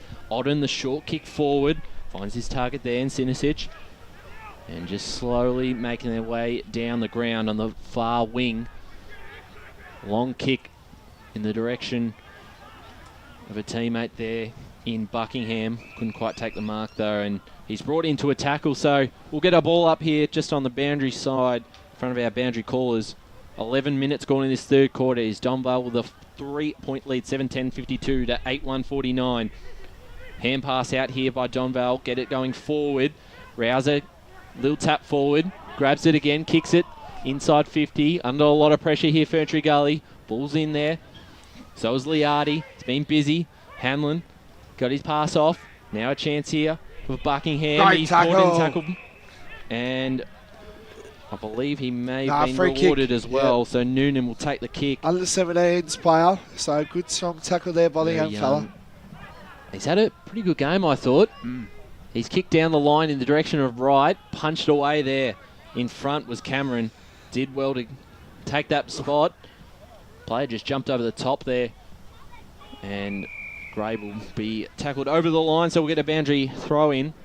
It is Donvale with a 3-point lead with 12 minutes gone in this third quarter. And thanks just to the Benny Gobank scoreboard. And just briefly on that Donvale move inside 50, it was a bit scrappy. You look at what they did in that first half, and that it was so free-flowing, whereas it was scrappy just before. So kick there by McCormack. Good mark taken there by Otten. Otten short kick now. Good mark taken. Donvale look to get on the surge here. Good mark taken. That was by Kent. So Kent kicks it short to Henley. Henley been amongst it. Changed to number 2 to 75, which is a bit bizarre, but anyway, you don't really see that. Good kick there. Who's going to fly? But it's just all Ferntree Gully. Bull takes the intercept mark, plays on, and again, looks like it's going to be Donvale, but the ball ricochets around. Good strong tackle there. Flannery involved, but couldn't pick up the ball. Kaika handballs over. Open goal square, and he's kicked it. Back to the Galini. Calaspiris. Sorry, sorry. Sorry, come on now. These, like, just get excited. You do. And it's Donvale 7-10-52 to Ferntree Gully 9-1-55. We are now 13 and a half gone. Jeez, the Gully, they just look a bit more up and about this quarter. Well, Josh, I was about to say Donvale have done well in the last sort of 5 to 6 minutes to really slow Ferntree Gully down, but really well done. Got it inside 50, got it to ground level, and those small forwards like Calaspiris are very dangerous. And you've got to credit Alex Spall with that kick inside 50. Again, the Took wing the game carry, on. it took the game on, which is what you want if you're Brett Kaika. And, you know, just it was able to carry over the top of the Donvale defenders that win. They've judged it to perfection, I reckon, Ferntree Gully. 9 goals won, and it's really... Yeah, you're right. They've made the most of the opportunities. So back in the ruck. Here's a chance here for Rouser for Donvale. Kicks it going towards the wing. Goldsmith picks it up cleanly. Gets past an opponent. Kick inside 50 is a bit of a floater. Falls into the hands there of Samuel Crocker. So Crocker for Ferntree Gully. Short kick. And finds a target in Alex Bull, who we may have criticised him early, but I thought he's been fantastic as Bull sends it long out of their back half, and this will be a bouncing ball inside 50. Salvador might be able to run on it. He's got Odden to beat. Calaspiris is there too, but boundary line beats everyone. And that's the power of that win, Josh. You just said it before. And again, Alex Ball with the rebounding kick. I reckon he's probably been Ferntree Gully's best player and the best player on the ground since that first quarter. He's certainly, I mean, he had a tough ask in Matt Day in a couple of those marking contests, but besides that, he has not done much wrong. Ball brought back into play. Wright got the tap going forward. Inside for Ferntree Gully. Chance here for Donvale to hold on. Kaika picked it up. Handballed it going forward. A chance here for the Gully. Over the top. Falls into the hands of Purdon. Shot on goal was touched just before it went through. So a minor score 9-2-56. Ferntree Gully to Donvale 7-10-52. coming up to the 15.5 minutes mark of the third quarter on the Bendigo Bank scoreboard. So Donvale, but a great mark. It was taken. He's injured himself too. Holland gets a handball. We'll get back to you shortly on the injury news. Good kick there. That's Brower. Mitchell Brower kicks it short one. Good mark there taken by Cameron. So Donvale, they're slowing down. That the third quarter, just. Well, I think it's the breeze advantage. Yeah. And a push there. Yep, it was there. It was there. So that was 29 to Purdon. Purdon, short kick. Good mark taken there. Again by Battagalini. As I got mucked up before with the goals there. And it's going to roll out of bounds there. So it's just been all Ferntree Gully this quarter. I think the wind might be going down their way. So I think the sides would get up and about when they're kicking with the breeze. Well, they've got to have this probably want a 3-goal lead at least at three-quarter time if you're a Ferntree Gully fan with the way the game has been going. So the first quarter was a bit more even. I believe that was probably about 4 to 5 goals each. So since then it's been all traffic down this end of the ground. Tap forward there by Wright.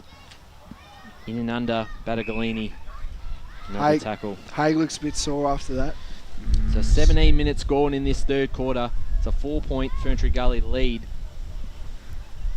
All up again. Haig out of the ruck, just grabbed it, and he's caught in a tackle by Noonan, and this could be almost holding the ball, just grabbed it out of the ruck. So 17.5 minutes gone. Thanks for tuning in on Radio Eastern 98.1 FM or on our Facebook and YouTube streams. Ball struggling to get out here. Kaika wraps up his opponent in a tackle there, Lambert. And it's not all doom and gloom for Donvale because they only trail by 4 points. So if they can really hold Ferntree Gully off for the next 10 minutes, they'll really back themselves with the win in the last quarter, especially if they get one going their way. So it's probably a real important 5 minutes for both sides here coming up to three-quarter time. If Ferntree Gully kick a goal here, I won't be surprised they probably kick another. And they would take, as you said, Ryan, they take a 3-goal advantage heading into the final break. Yeah, certainly would. Tap out by Wright. Straight to Kieran Gray, but he's caught up in a tackle, so ball going nowhere. Gray with the 1 goal this afternoon in the first quarter. Ruck tap again. Ferntree Gully win out. Calisperius caught with the ball. A bit of a scrap inside the forward half for Ferntree Gully. Handball going forward by Calisperius. In Donvale got some numbers, and now through Goldsmith they can clear it out of their back half. Looking for Murphy. He's got to do very well. Kept it in front of him and to a teammate who was right in front who was caught. And that's holding the ball. Ferntree Gully will get another chance. Purdon. Hey, see you later. Shot. Inside 50. Mark taken. Right taken. The candy shot's open, Flannery. boys. Sold him the goods to Jaden Purdon. And the kick was just as good. Finds Flannery. And that's a really good mark as well from Jack Flannery. Paul Mac, that was Max. No, it was Goldsmith there that went sliding. As our great mate Matt Fodier would say, the candy shot's open, people. Oh, it is well and truly open right there. This is a very important kick here for Jack Flannery, though, because they've got to take every opportunity they can in this third quarter. They lead by 4 points. Flannery comes in for goal number 10 for Ferntree Gully. He liked it, and it did sneak through, so it's a goal. Ferntree Gully, you can hear Besto say it at the post. Come on, Ben. 10-62, Ferntree Gully lead Donvale 7-10-52. I must be right. I could have sworn that hit the post. Well, the umpire did take a few seconds. I swear to God, it hit the post. I tell you. Anyway, just while I've got you boys, Jeremy Greycott's back on from his time in the sin bin, and I had a wee chat to him as he came back, and I don't think he was overly wrapped with the decision in the first place. He reckoned the umpire took a bit of a guess, but he's back out there anyway. Well, there you go. And it definitely hit the post. I can see the post wobbling. It might be the wing best day. Anyway, back to the football now. Good kick there. Javorvic. That should have been a free kick. And eventually gets tackled. It's been all white and blue at this stage right now. The ball's still circling around. If Donvale kick the goal here as well, they take that, and it would be crucial heading into three-quarter time and just making it that single-digit margin. Indeed. Good strong tackle there. Free kicks in this quarter, 7-0 in favour of Ferntree Gully. So Ryan and Hay going at it. There have been two bulls going at it, really. Good kick there off the ground. That was Purden. And Holland now kicks the ball inside the attacking 50. Great mark taken there. That was by Harrison. He's also really stepped up Brody Harrison in defence. Yes, indeed. So Harrison kicks it. Just Crocker gets a kick, but it's just been all Donvale, really. A long straight kick there. Gets a handball here. Good chain of handballs from the gully here. Levart kicks it downfield. And it's going to go to Patterson. So the short kick. I thought there was a 25-metre penalty there, but... So this bull kicks it. Oh, that was like Shane Key form there. Nice spin around there. Tribute to the king, of course. Good mark taken. That was by Lambert. Lambert kicks the ball. Great mark there. Donvale just slowing the footy down, as you can see on the broadcast here. Good kick there. Great mark taken. I think that was Sinosic. Gives it to Otten. Otten deep inside the full 50. Who will fly? Snap around the corner. And no there. That was mark taken by Harvey. And that, to me, doesn't look good. But it's still going to be still in play. And no, it won't be on the full. It'll be throw-in. I thought that might have hit Adam Cameron's foot. No. Should be an umpire, Josh. Oh, no. Well, they are sort of... They're consulting. Here we go. Score review, please. They're having a chat. This is very interesting. I think it will boundary be a boundary throw-in. Boundary throw-in. Well, Josh, you're wrong.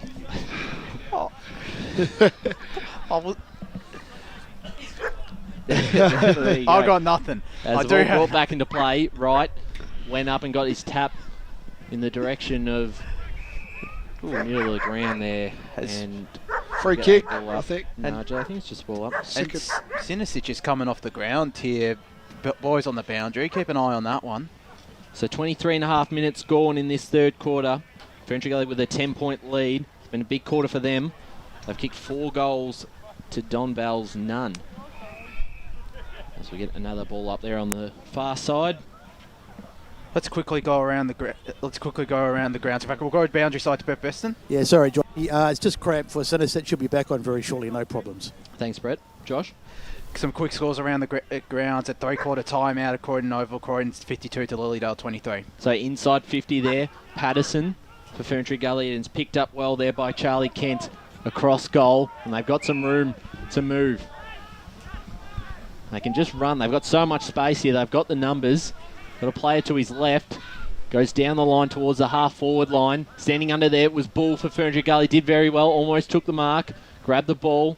Under a lot of pressure. And a tackle there by Lambert is awarded with a free kick. So Lambert for Donvale will go inside 50. They trail by 10 points. In this third quarter of the Eastland Match. Big kick finds Haig. And Haig will take a set shot. Sorry, I just got a bit excited. That was a great... Like Blakey down there. Got a bit excited. It's okay to get excited, boys.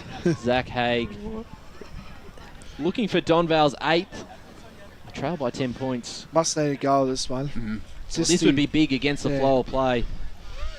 And we'll have the breeze in this last quarter. Donvale reserve. So Zach Haig for goal number 2. Kicked the first of the game. This one has made it. Sneaks home, and Zach Haig's got 2, and Donvale get their first of the third quarter. 8-10-58. Trail Ferntree Gully 10-2-62. And you can see that hold up in the wind on the replay if you're watching on our Facebook and YouTube stream. That really held up. It just snuck through, but That's a crucial goal for Donvale heading into three-quarter time. Quickly around the grounds, Berwick 2:11:23, East Ringwood 4:5:29. Out at Seabeck Oval, Roval, they lead 13-7-85 to Park Orchards 2-4-16. Roval 13 goals in a row. And out at Vermont Recreation Reserve, a possible knee fracture for Zach Hanlon, thanks to our guy Davis Harrigan. Blackburn lead 47-37. Thank you that for Josh in the score centre. We're approaching the red time to concede this third quarter. It's just been all Ferntree Gully, 3-1 this quarter. It'll be interesting to see if it will be enough for the win. 14 tackles to 7 in this quarter for Ferntree Gully. Thank you that for Paul Laconey in the stat centre. Gets the kick there, and that's the siren. Three-quarter time down here at Donvale Reserve. It's Donvale 8-10-58 to Ferntree Gully 10-2-62. Now let's go to Ryan Long. For the goal kickers, Ferntree Gully, 2 goals to Gavin Calaspiris that quarter. Wright, Flannery has 2, Patterson, Gray, Salvador and Battagalini and Brown all with 1. As a Donvale, Haig has 2, Brower kicked 1, Matthew Day has 3, Murphy has 1 and Grocott has 1. That's it for us at three-quarter time here. It is Ferntree Gully 10-2-62 leading Donvale 8-10-58 for the Eastland Match of the Round. As Sarah opened her best friend Jackie's wedding invitation, she was overcome with a wave of emotion. While her 2 young boys wrestled on the floor, tears of happiness rolled down Sarah's cheeks as she saw the words she'd been longing to see. Please note, this wedding will be a child-free event. Well, Sarah, looks like we're off to Eastland for a new frock and some heels. And let's book in that babysitter. For all of life's little moments, there's Eastland. Eastland. Live real. At Yarra Valley Water, we know reducing your shower time, or show time, to 4 minutes can save you an average of $200 a year on water and energy bills. Shower shorter. Save water. Authorised by the Victorian Government, 1 Treasury Place, Melbourne. Sprained your ankle, bursting through the banner? Broke a finger, high-fiving the ruckman? Or did you run into the goal post again? For bumps, breaks or bleeds, be seen sooner, close to home at Knox Private 24/7 Emergency Department. The preferred provider of emergency care to the Eastern Football Netball League, you'll generally experience shorter wait times. You don't need private health, but there is an out-of-pocket fee. Be seen sooner, close to home at Knox Private 24/7 Emergency Department, 262 Mountain Highway, Wanturna. Do you feel good about your bank? Because there is a bank you can feel good about. They share their profits to fund big community projects, small community clubs and vital emergency services. They've given $250 million to help Australian communities thrive. They have all the products and tech you expect from a big bank, with service you don't. It's Bendigo Bank. Feel good about who you bank with. Try Bendigo. Search bendigobank.com.au or search Bendigo Bank near me. The first time I met the team at Tobin Brothers Funerals, I felt like I'd known them for years. They're so caring, honest and passionate. James McLeod, Managing Director of Tobin Brothers Funerals, sums it up best when he says, Every day our people get out of bed to assist client families in their absolute time of need. Our people love what they do, and you will not find a more highly trained group of people than those at Tobin Brothers. Visit tobinbrothers.com.au. Tobin Brothers Funerals, celebrating lives. Hi, I'm Ben Desson from Montrose Football Netball Club, and when I need a new kit for a night out, I head over to Eastland. But Eastland is more than a shopping centre. They support a range of community organisations and have been major partners of the Eastern Football Netball League since 2018. Thanks, Eastland. You are listening to Radio Eastern FM 98.1. With live and exclusive coverage of the EFNL football season, bringing you the match of the day with score updates from all divisions. And now we cross to our commentary team for the Radio Eastern 98.1 Match of the Day coverage. Eastland Match of the Round, Donvale versus Ferntree Gully for Fight M&D Community Round.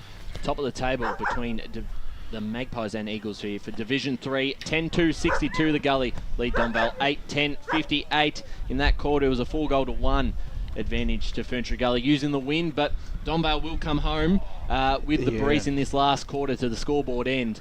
And that's certainly been a factor of this game, Josh. It has been, and Zach Haig's goal with only a couple of minutes left, that was absolutely crucial, and it gives them plenty of momentum heading into this final quarter, I reckon, for Donvale. Let's quickly go around the grounds. We'll start down the bottom. Chirnside Park 4-4-28, Leeds Surrey Park 3-5-23, Scoresby. Yes. Calm down, Blake. Scoresby 4-4-28, Forest Hill 3-8-26. Still no update since halftime out of Pink's Reserve between Kilsyth and Nutter Whiting. Third division, Oakley District 7-11-53, Fair Park 5-5-35. No update from Springfield Park. Sylvan 8-12-60, Warrandyte 6-14-50. So a bit of inaccurate kicking up the mountain there. Into second division, the Basin 3-5-23, Chilboronia 10-11-71. Still no update from out at East Burwood Reserve. Templestowe 6-6-42 to Waverley Blues 4-6-30. No scores yet from Heathmont Upper Gully. Croydon, as I said, at three-quarter time out there, they lead 17-52 to Lilydale 35-23. Beaconsfield 55 to Mitcham 30. No update since half-time out at Montrose, and no update from Crombie Reserve between North Ringwood and South Belgrave. Cross down boundary side to Dylan Smith.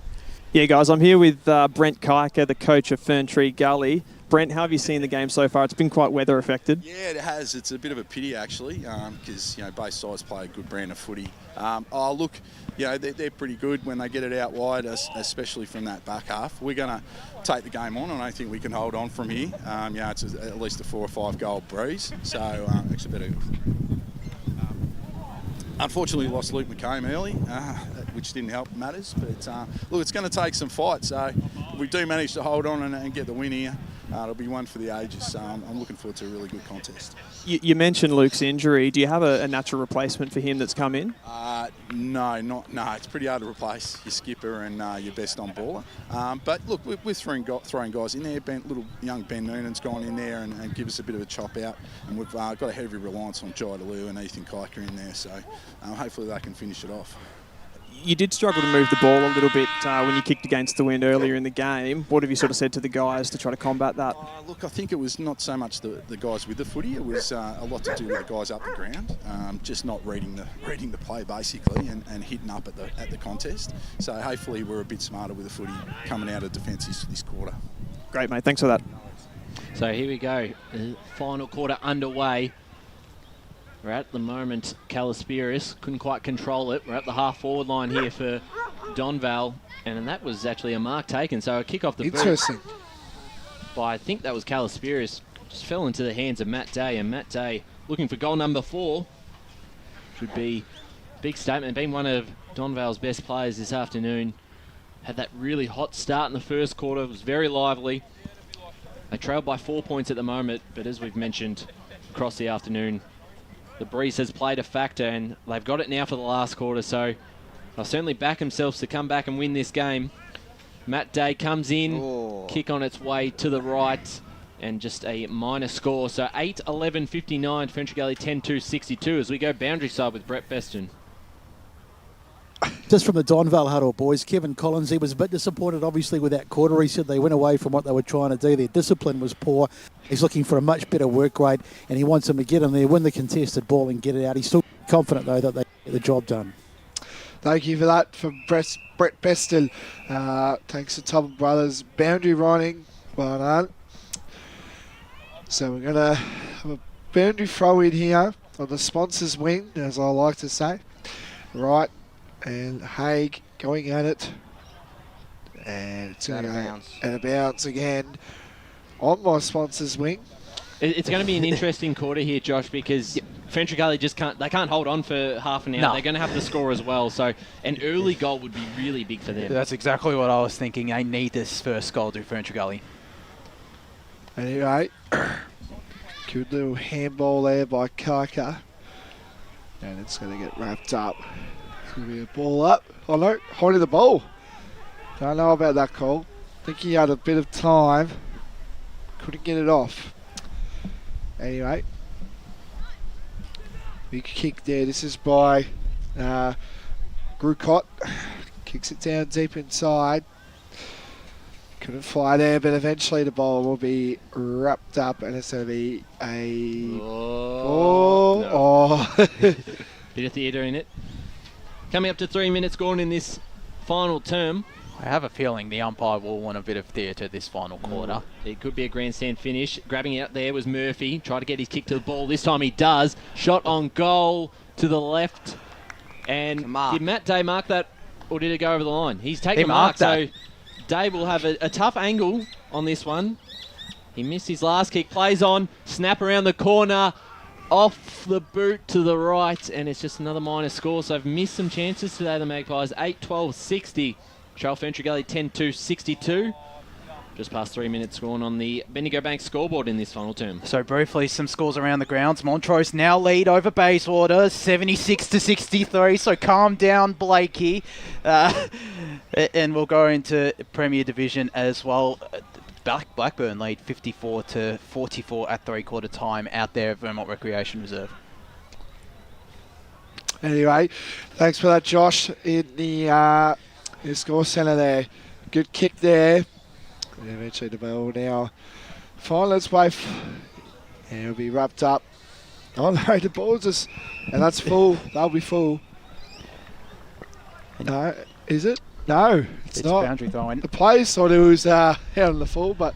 And just quickly at East Burwood Reserve, three-quarter time, East Burwood 54 to Mulgrave 57. So they came back, did the Rams. Indeed they have. They'll be ramming in today. The boys shifted away. Murphy picks up the ball, spins once, and goes around the snap of the corner, and it's going to go out of bounds. Just with the opportunities, Josh, Ferntree Gully have made the most of theirs. Donvale, certainly in this second and the start of this fourth quarter, have just sprayed a lot.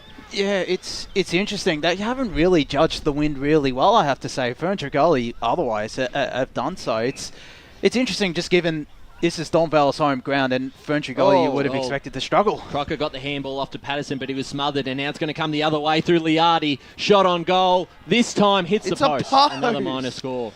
8-13-61 to Ferntree Gully, 10-2-62. They're almost going to catch them up on points at the moment. 5 minutes gone in this last quarter on the Bendigo Bank scoreboard. 10-2, like that. Well, 21 shots to 12. They've had that sort of that 9 to 10 scoring shots more for pretty much most of the second half as the ball rolls out of bounds. Maybe Donvale want the grandstand finish as well. They like a grandstand finish on the match of the round. As you said a couple of years ago when we were here, came down to a McCormack goal. What about early in the year? Warren died against brought back into play. Here's a chance now for Brower. He'll have a shot on goal, and this one is a minor score too. So 8-14-62 Donvale. I was about to say scores level with Ferntree Gully 10-2-62. 5.5 minutes gone in the last quarter. Paul Uconi. Sorry, Ryan. We had a game early in the year where it was Warren died against Donvale. It was a kick after the siren. That's true. There's a big one in round one. I did say it was going to be a go after the siren on pre-game, so wouldn't be surprised about this today. Ball gets kicked away. That was by McCormack. And eventually now Ferntree Gully have just got all the numbers going forward, but Donvale again just keep pressing up. They're a really good team at that. And it's going to be a ball up on the pocket of Donvale. So we're nearly up to full time. I reckon it's going to go right to the final minute. Harrison involved there. Gets another handball. Good kick there. That was by Higney. Then Donvale trying to get their Henley involved too. And it'll be a ball up. Injury concern as well before we go. No, he's fine. Yeah, Paul Coney. Big start to the last quarter here inside 50s for Donvale, 7-0. Again, that breeze factor playing dividends for Donvale. They usually defend hard. Ferntree Gully. Big kids there. It's through for a behind. So managed to score to Donvale 8-16-64 to Ferntree Gully 10-2-62. Who's going to break free for the first goal this quarter? We don't know. So giving him an extra point. 8-15-63 at the moment. I thought it was 64. My bad. Here's a chance at Calaspiris. It's a good kick out. And he looks to take the game on into the middle of the ground, finds Kieran Gray. He'll go inside 50 here for the Eagles, probably for the first time this afternoon in this last quarter, in front of Brown. Traps it well, picks it up, handball off, and he's caught in a tackle there. That's holding the ball by Max Odden. And it was Salvador there that was caught, and he has a few words there to Max Odden, who threw him down after the tackle, but it was good pressure by Donvale, and they save any chance of a score there from Ferntree Gully, leading by a point at the moment in this last quarter. Kick down the line, out the back here. Here's a chance that Harrison takes the game on, or Patterson that is. Handball over the top to Noonan. Got it off to a teammate there in Pernant, back to Noonan. As we said, the youngster, handball over the top to Crocker. His kick was smothered, and he's now caught into a tackle and brought to the ground there by Brower. Umpire says ball up. 8.5 minutes gone in this last quarter. It is a top of the table clash between Donvale and Ferntree Gully. Both only had the one loss this season. Kick forward there by Ferntree Gully was smothered. No one can take clear possession of the ball. Bit of a scrap in the middle of the ground. As Ferntree Gully get a little bit closer to their goals. As we said, they're kicking against the breeze in this last quarter. Will make it very tough. So ball up here. Wright and Haig in the ruck as they've gone battle head-to-head across the afternoon so far. The majority of the afternoon. Murphy spent a bit of time there in the ruck. So another ball up. Who can take advantage of this? Haig throws right out and gets a kick going forward. Looking for there for Heagney. Went over the top and now could be Ferntree Gully to clear up. Caught in the tackle there, Harrison. Donvale go inside 50 towards goal again. It's just a minor score, so 8-16-64 to Ferntree Gully, 10-2-62. There's your scoreline, Blake. 9.5 minutes gone in this last quarter on the Bendigo Bank scoreboard. As Harrison takes the mark, he's been really good this last quarter. As Kaika swings round one, and eventually, and it's going to get kicked away. Days around, and he won't keep it in, and it's going to go out of bounds. So as you said, that it's difficult here for Ferntree Gully because it is so hard to escape that back half of that end of the ground. And they did it well last time. That kick into the corridor, the dangerous one, worked out all right, Josh. That's maybe something they should do. Just go that dangerous kick. You got nothing to lose kicking against the breeze, and it's trailing now. I reckon they got to do that. As Wright gets a hit out, snap around the corner by Murphy. And it's Brew for a behind. Now moves the score to 8-17-65 to Ferntree Gully, 10-2-62. We're about 10 minutes gone into the final quarter. We're still waiting for Ferntree Gully or Donvale to break free, which would be really good to see. So they've taken the lead without kicking a goal in this last quarter, Donvale. Now a 3-point lead. Certainly had a lot of opportunities as they clear out to Purdon here, the Gully. Sorry, Ryan. Is that 7 behinds already for the last quarter for Donvale? That is. So they kick 0 goal 7 as Jaden Purdon sends Ferntree Gully down the line on the wing. Almost mark taken by Salvador. Brought in a tackle by Pell. They're just holding on at the moment in the Gully. But just one against the flow of play. They've done that a few times this afternoon. And would certainly make things interesting in this last quarter. Ball up. Haig pushed away right. Got his handball out. Couldn't quite control it there, was Lambert. And he's given away a free kick, has he, to Ferntree Gully. It was Kieran Gray. So a chance for the Gully to enter their forward half. Kick in the direction of a teammate in Flannery over the top, and Odden took the mark, used his body well. So that Premier Division footy experience, and just kicks it long down the line. And a good mark almost taken there by Buckingham. Fell through his hands. Liardi's there. Said it's Waters here for Ferntree Gully, caught in a tackle. Chance of Buckingham. Kick inside 50 is not a good one, and it's turnover to Church, who'll look to switch the play, and they could be out if this works. Calispiris been very lively this afternoon on the half-back line. He's just got no options at the moment, so they wanted to switch the play and take the game on. A short kick to a teammate there on the right.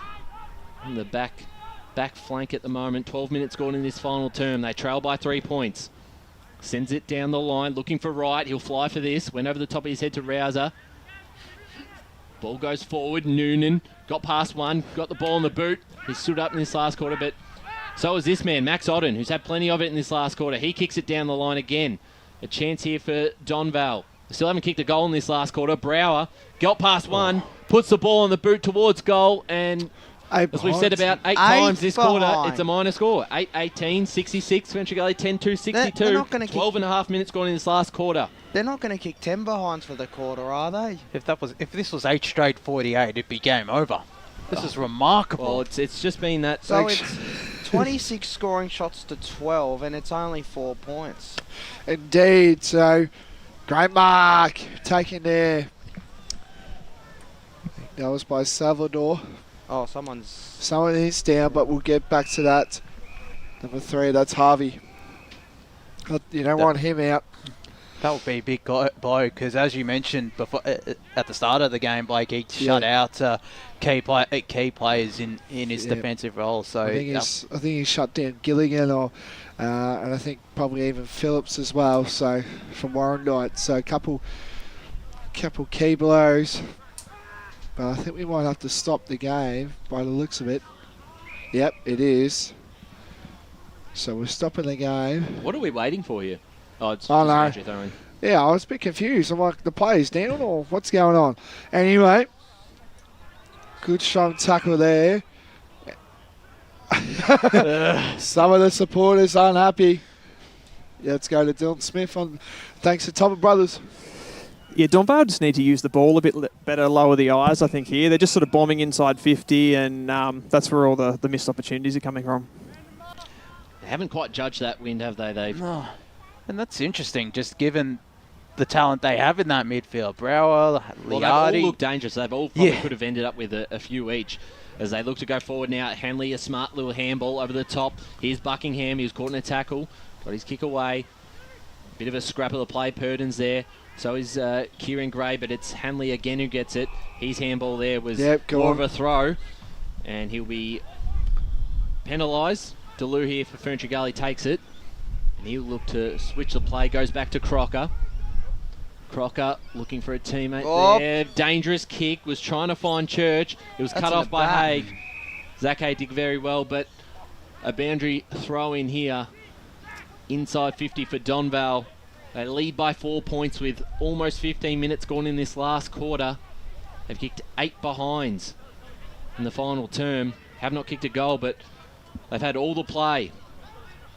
So Haig in the ruck, couldn't quite grab it, and instead Ferntree Gully, who will pick it off and go forward themselves onto the wing, and the ball might just bounce out of bounds in front of McCormack, and that's probably a good result. Kika's happy to see that out. And with 15 and a half minutes gone, 12 inside 50s. An opportunity for Ferntree Gully. 12 inside 50s to 1 in his final quarter in favour of Donvale. So the Hurricane is heading towards Donvale's way at the moment. Let's see if they can finish the job off. In the ruck there, Murphy against Flannery, went over the top of both ruckmen, and we'll get a ball up here on the wing. So if my maths is correct, that's 8 behinds from 12 inside 50s. That's good effort. They're scoring from pretty much all their 50s, but not converting. Back to the footy now. Big strong tackle early. So what can happen here? It's going to be interesting, as you can tell. Murphy gets a hit out, Flannery gets a tap. And a big strong tackle early. Good kick there. And eventually it's good mark taken there. So the Gully look to attack now. No one has break free for the goal. They just need the next goal, and it'll be crucial. Noonan gets the handball. Been great, Noonan. He has been good for under 17s footy as well. Good strong tackle there, and Kika, he's just been a solid contributor all game long. Well, he's one of the players that has certainly had to step up. Yep. As Brent said at three-quarter time, with no McComb. Same with Deleu. They've had a few players that have had to really tough it out. And here he is again, Kika. Got past his opponent. The kick didn't go too far. Not too bad a result. It's going to go out of bounds here in front of the Ferntree Gully bench. So he said they trail by 4 points. 10-2, 62 to Donvale, 8-18, 66. 17 minutes gone in this fourth quarter. From this stoppage, they need to go into the middle of the ground, Ferntree Gully, if they got to go inside 50. Well, they've certainly got to open it up because it's certainly clogged up here. And Donvale are going to want to kick one soon because you can only miss so many times before the other side will punish you.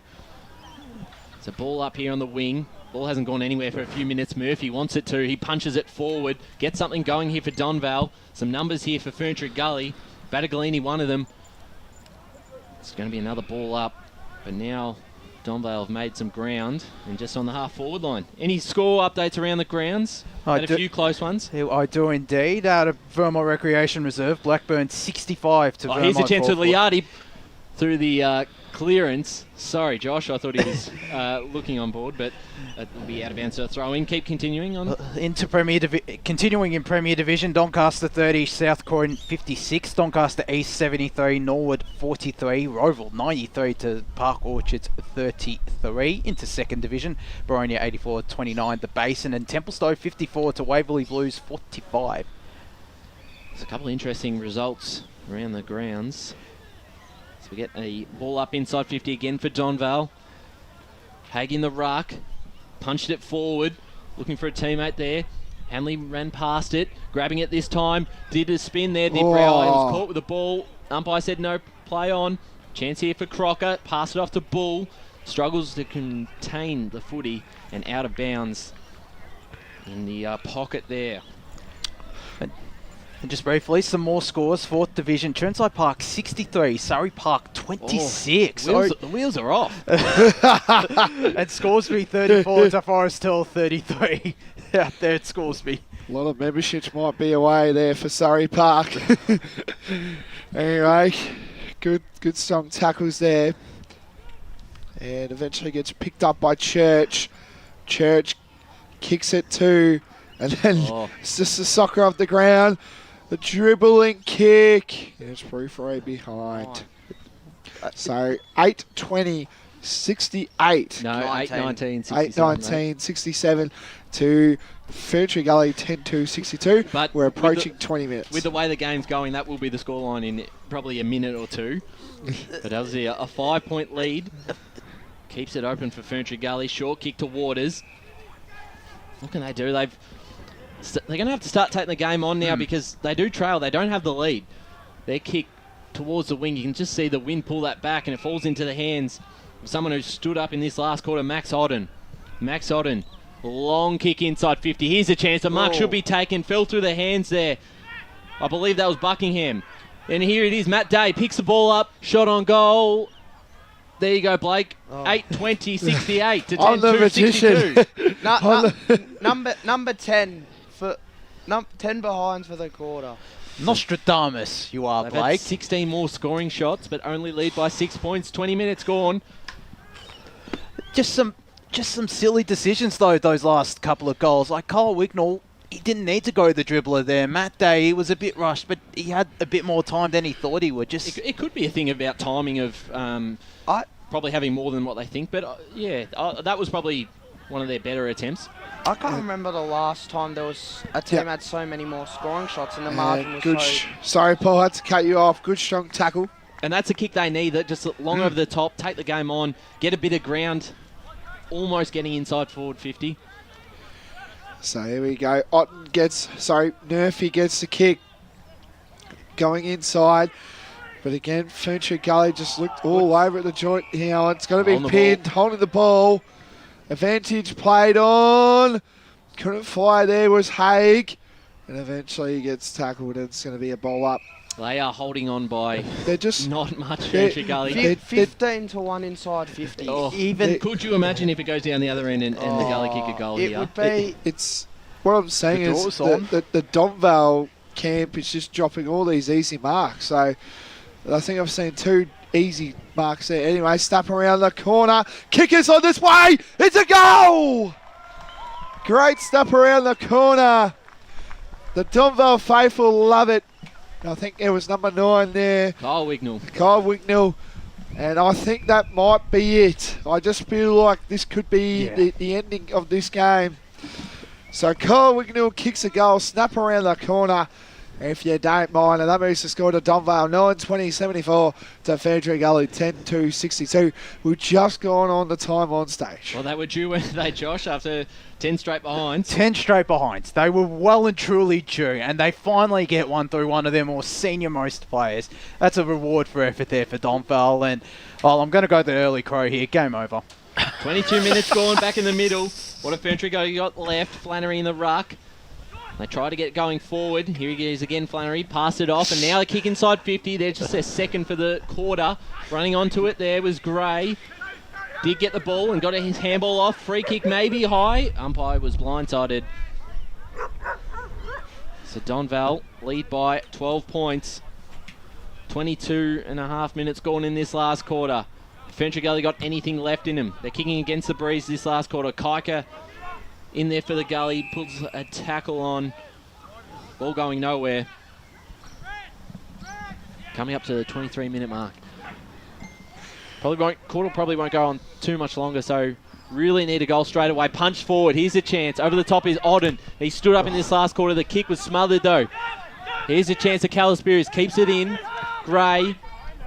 Laid the smother just before. Tackled by Purdon. A chance here for Goldsmith. Brought down by 2 Eagles. And did well enough. Pretty much just on the arc here. The forward 50 for Ferntree Gully.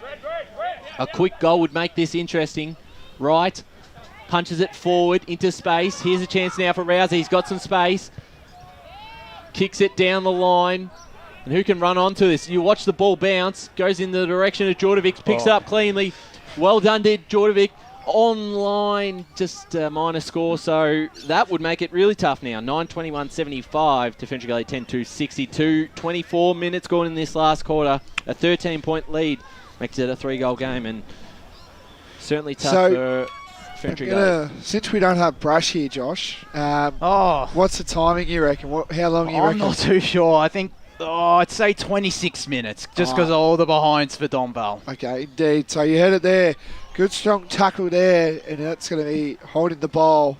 So if I'm correct, if it is 26 minutes, Ferntree Gully need 3 goals in 2 minutes kicking against the breeze. But I won't be surprised if I'm off. I've been off before. And so Hackney now takes the ball, kicks it inside. Good fry there by Day. And a handball there. Harrison, he's been everywhere. Kaika, good train here. And eventually couldn't mark there. And it's going to go out of bounds. We have our first final score. Croydon, 41-point winners over Lilydale, 68-27. It's a big win for the Blues to hopefully keep them out of their relegation. Anyway, Wright and Haig. Haig gets the kick.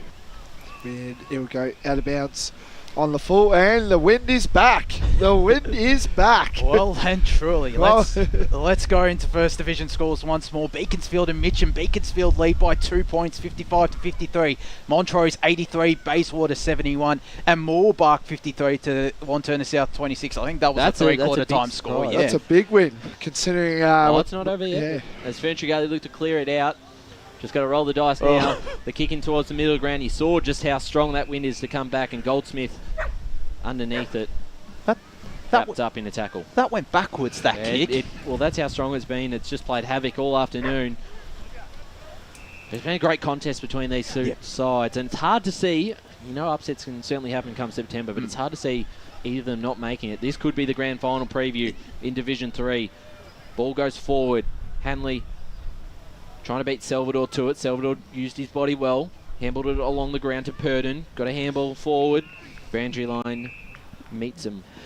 I reckon it definitely does feel like a grand final preview. And because it's just been so intense throughout most of this game. Just like there's been no room to move for most of the contest.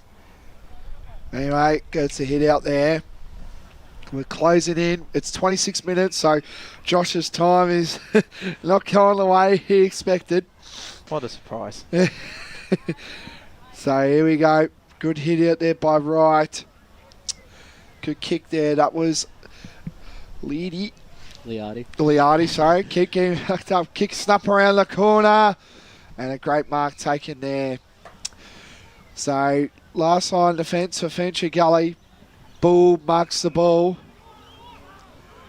So Alex Bull, short kick.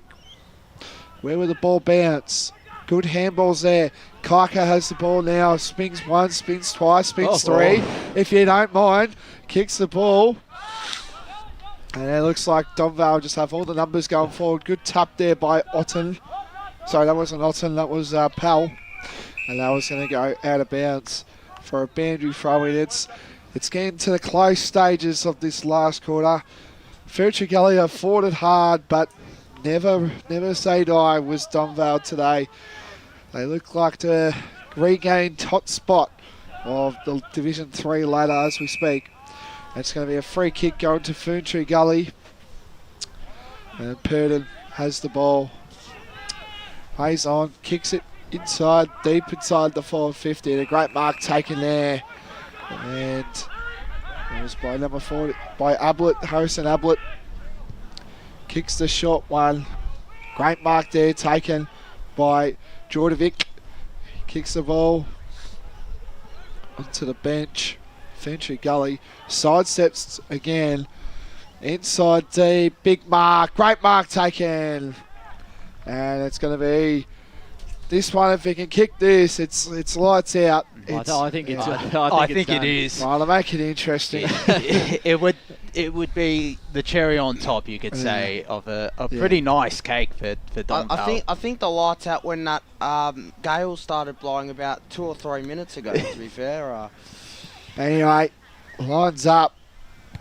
And it looks alright, but it's through. It's a goal. So great goal kick. That's the cake of the top there for Donvale. They're on top of the ladder in Division 3. And that will now be a game clear on top as we speak. So one on to the Vales. They've proceeded really well. I can't remember who actually got that one. I couldn't see it. Grocott that was. Grocott, that's his second of the day. So one on there. So they just look very good today. Donvale against a very undermanned Ferntree Gully side as Wright gets the hit it over Murphy. And the ball will be spinning around. Rosa gets tackled. Kaika gets the handball. And they're out of attack here. Ball looks right. Wright gets the kick here. And it just looks like they're just slowing it down, waiting for the siren, really. And I think good little tap on there. Kaika again. He's just been everywhere today. He's really soldiered on today for the absence of McCurran. And Kaika might be... No, he's starting. Rao kicks the ball, but again, it's just Ferntree Gully all over. And just to add further insult to injury, it looks like Jai Delou is down in the middle of the ground. So there's the siren at Donvale Reserve, the top of the table clash between two great sides in Division 3. It is Donvale 10-21-81 defeating Ferntree Gully 10-62. A fantastic contest between both sides. We'll get to the goal kickers. I think Josh Ward has them in hand. Yes, I do. For Donvale, it was Matt Day who kicked the 3 goals, Zach Haig with 2, and Jeremy Grocott also with 2. Nick Murphy, Mitch Brower, and Carl Wignall with singles. For Ferntree Gully, Jack Flannery with 2, Gavin Calaspiris with 2 singles to Jake Brown, Joseph Battacolini, Corey Salvador, Kieran Gray, Braden Wright, and Jordan Patterson. Well, it's a great victory for Donvale, and it sees them move percentage and a game clear on top of the table. They really showed their class today, despite some very, very inaccurate kicking, particularly in that final quarter. Yeah, definitely. And looking at the ladder, I haven't got it in front of me at the moment, but Ferntree Gully still would be, I think, 2 games clear of Sylvan in third, maybe 1 game now if the Cats do win today. But they've got a nice lead there in second position. So you would imagine these two sides will play come finals time in that first week of the finals, and then potentially a grand final as well if the season plays out how we think it is. So the boys on the boundary might be grabbing an interview here at the moment. Max Odden could be the targeted man who had a massive last quarter. We talked about him coming across on Blackburn mid-season. It's a little bit of almost a premiership move there to bring someone of his experience. I thought he was huge in that last quarter, and just at the height. Yeah, and it's like Dean Limback going to Templestowe. It is, I reckon, a premiership move for Donvale, and you bring him in alongside tools like Ethan Duncan, Zach Hagan, and Nick Murphy. It's quite a lethal draw, as Brett Beston does have Maxi Odden. Having a chat to Maxi. Hate to cut to you, Besto. Towards the van, Maxi. We're just saying what an interesting game it was. I mean, the win made it. It wasn't a great spectacle. It was a bit of a dogfight out there, but you got the chocolates. Yeah, we certainly did. It was pretty scrappy. and all 4 quarters in order to put 21. So, you put scoreboard pressure on the team and they start falling away. So we sort of kept them in there with inaccurate kicking. But, glad to get the chocolates, a couple in a row. I think it's about 5 or 6 in a row for us now going into the hard part of the year and coming to September. So, good, it's a good win. How important was it to have that breeze coming home? Because even when the game was quite close, I said to one of my cohorts, I said, I think Donvale are going to get away because they've got that strong breeze behind them in the last quarter. Yeah, we were lucky. I think, the fourth quarter, we sort of felt like they were dropping a little bit. We were running all over them. So if we just put a bit of scoreboard pressure on the start of the quarter, it might have been an easier quarter. But, it's a windy day. It's a difficult footy day. It's interesting, so it wouldn't have been good to watch. And what about your own game? And don't be modest. I mean, you were colossal in that last quarter. A few intercept marks and really rolling it down back because they did come at you a bit in that last quarter, but you just kept repelling them. Yeah, they did. They were certainly were fighting to the end. So we're just lucky. The back six has been pretty good.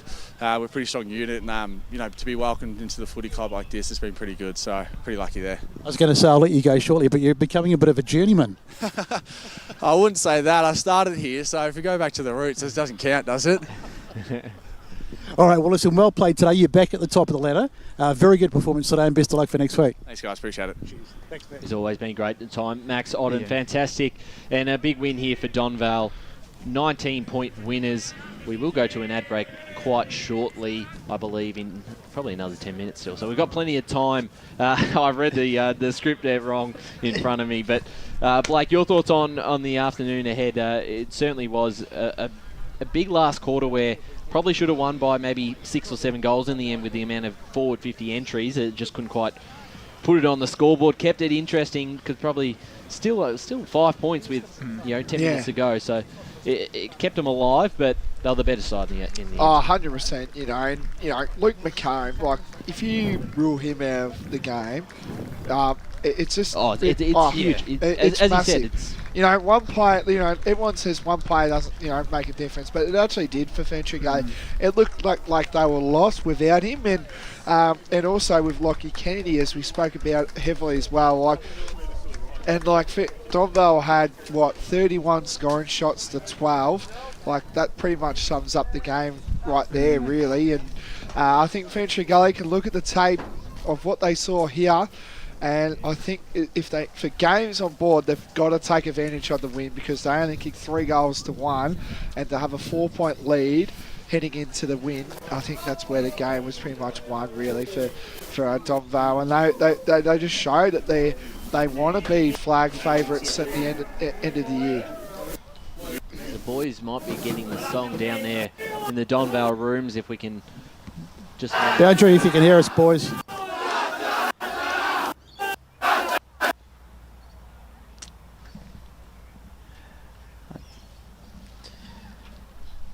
It might be cutting out on us.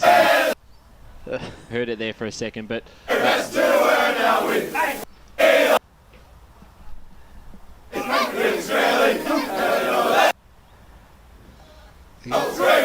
for the famous green and white.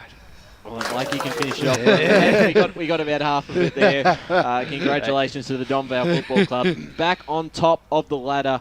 Just touching on what you were saying before with McComb going down, and as Kika said at 3/4 time, he's just one of those players that are irreplaceable. You just can't bring in someone of his quality, a skipper, a leader on the field and off it. So losing him would have been tough, but I thought some of the younger guys really stood up. Obviously, Ethan Kike is still very young at age. He was fantastic across the afternoon. Thought Noonan really played well, especially in the second half. It gave him a bit of life there, and Jai Delu's always a very reliable player. So they did have players step up in the absence of McComb, and they'll take a lot out of this game. It's hard when you have these sort of conditions, and we'll see across the afternoon there'll be a few wacky results, I reckon, playing havoc at certain grounds, but very hard to play the way you want to in local footy when it is this windy. Oh, you're getting up to this stage, that June, July, you can also chuck in August as well. But just as well, we might get some, as you said, wacky scores. So, but I think Kika and McCain are pretty much going to be the future of the Ferntree Gully Football Club, is what I can gather at the moment. So, And what about Donvale, Josh? You talk about some of those players that really stood up. Matt Day was massive in the first half, kicked the 3 goals, looked lively still in the second half, couldn't quite put the same sort of scoreboard pressure on, missed a couple. But then you look at some of the other guys in... Hay kicked a couple. Liardi was pretty big across the afternoon. Mitch Brower did his job well. Obviously, Max Odden in the last quarter was really impressive. Who for you really stood out in the win for the Magpies? It's a bit hard. Obviously, James Rouse had his moments. I think Max on in defence, particularly in that final quarter, he was a man mountain that no one from Ferntree Gully could get past him. I think Matthew Liardi had his moments as well, but it's the usual suspects. Your Mitch Browers, your Zach Higgs, James Powell I thought did some good stuff. Matthew Day up forward, as you said in that first half, that was a really good first half from him. Nick Murphy doing some good stuff in the ruck. Jeremy Grocott as well. It's a bit hard to pick a 3-2-1 though. Should we get to that now? Should we? I think we should. I'm not. Let's talk about the Tobin Brothers goal of the day at the moment. We probably didn't keep track of this across the afternoon, because there was quite a lot of goals going to that far end when we missed a couple. But I think we were saying off air that Calaspiris was pretty. Yeah. Had a couple of good contenders there in the third quarter. Yeah, I think there was one snap as well, maybe in the second quarter where he kicked it. Well, obviously right in front of us, but it was still on the run. I thought that was pretty impressive, but I think he should probably... Or in fact, it might have come in that... It probably did come in that third quarter, because that's when he only kicked his goals. But I think, Calaspiris, probably the goal of the day. There weren't too many contenders, though, just given. It was hard to see on that far side. We're obviously parked right in the forward pocket out here at Donvale Reserve. But, it's a bit hard to pick. I think, let's go with Gavin Calaspiris for goal of the day. What do you reckon, Blakey? Yeah, well, I've obviously seen that dribbler there by Patterson, but I think you can't go past Gallus Paris. I think he showed a lot of fight. 2 goals in the third quarter. I think. Or Battagalini, as you called him running into a goal. Yeah, indeed. I was just excited. Passionate. He's certainly right. Paul, your thoughts on the goal of the day and some of the big contributors across the afternoon? Yeah, no, I think definitely Calaspiris definitely was my goal of the day. And Josh, you've got some scores still coming in as we go, so we'll try and keep them updated. We might do our votes at the end. If you got any updated final results or anything closer, what's the big surprise at the moment? What's Division 4? Can we go? Division 4 has been very interesting. It has been. I know you're excited about this one. The result at Kimberley Reserve. Yes, let's go with that. Here we go. Calm down, calm down. Turnside Park 10-9-69. Surrey Park 4-8-32. Yeah. The memberships are falling down. The wheels are falling down at Surrey Park. No. Calm down. Let's touch on some other scores. Scoresby, very accurate kicking like Ferntree Gully. 8-4-52. Forest Hill 5-11-41. And still no updates since 3-quarter time out there at Pink's Reserve between Kilsyth and Nunawading. No update from Oakley District and Ferntree and Fair Park and Springfield Park as well. Sylvan 9-16-70. Warrandyte 8-16-64. I'm not Love too a close one, Warrandyte. That's an understatement. They only exclusively play close ones, but not too sure if that's a final score. And this one as well between Templestowe and Waverley Blues, I'm not too sure if that's a final one either. Templestowe 8-9-57 to Waverley Blues 7-10-52. The Basin 6-7-43 to Boronia 13-13-91. And Mulgrave 8-15-63. They lost to East Burwood 11-6-72. Into First Division, of course, we do have a final score out of Croydon Oval, and it was Croydon 68 to Lilydale 27. Mitcham 9-13-67 to Beaconsfield 9-7-61. Montrose, I know you're pretty excited about this one, Blake. 14-14-98 to Bayswater 10-14-74, and still no update from North Ringwood and South Belgrave and Wanturna South and Moorbark. And in Premier Division, Berwick 5-12-42 to East Ringwood 7-5-47. Norwood 5-13-43 to Doncaster East 10-13-73. Doncaster 10-7-67 South Croydon 11-8, 74.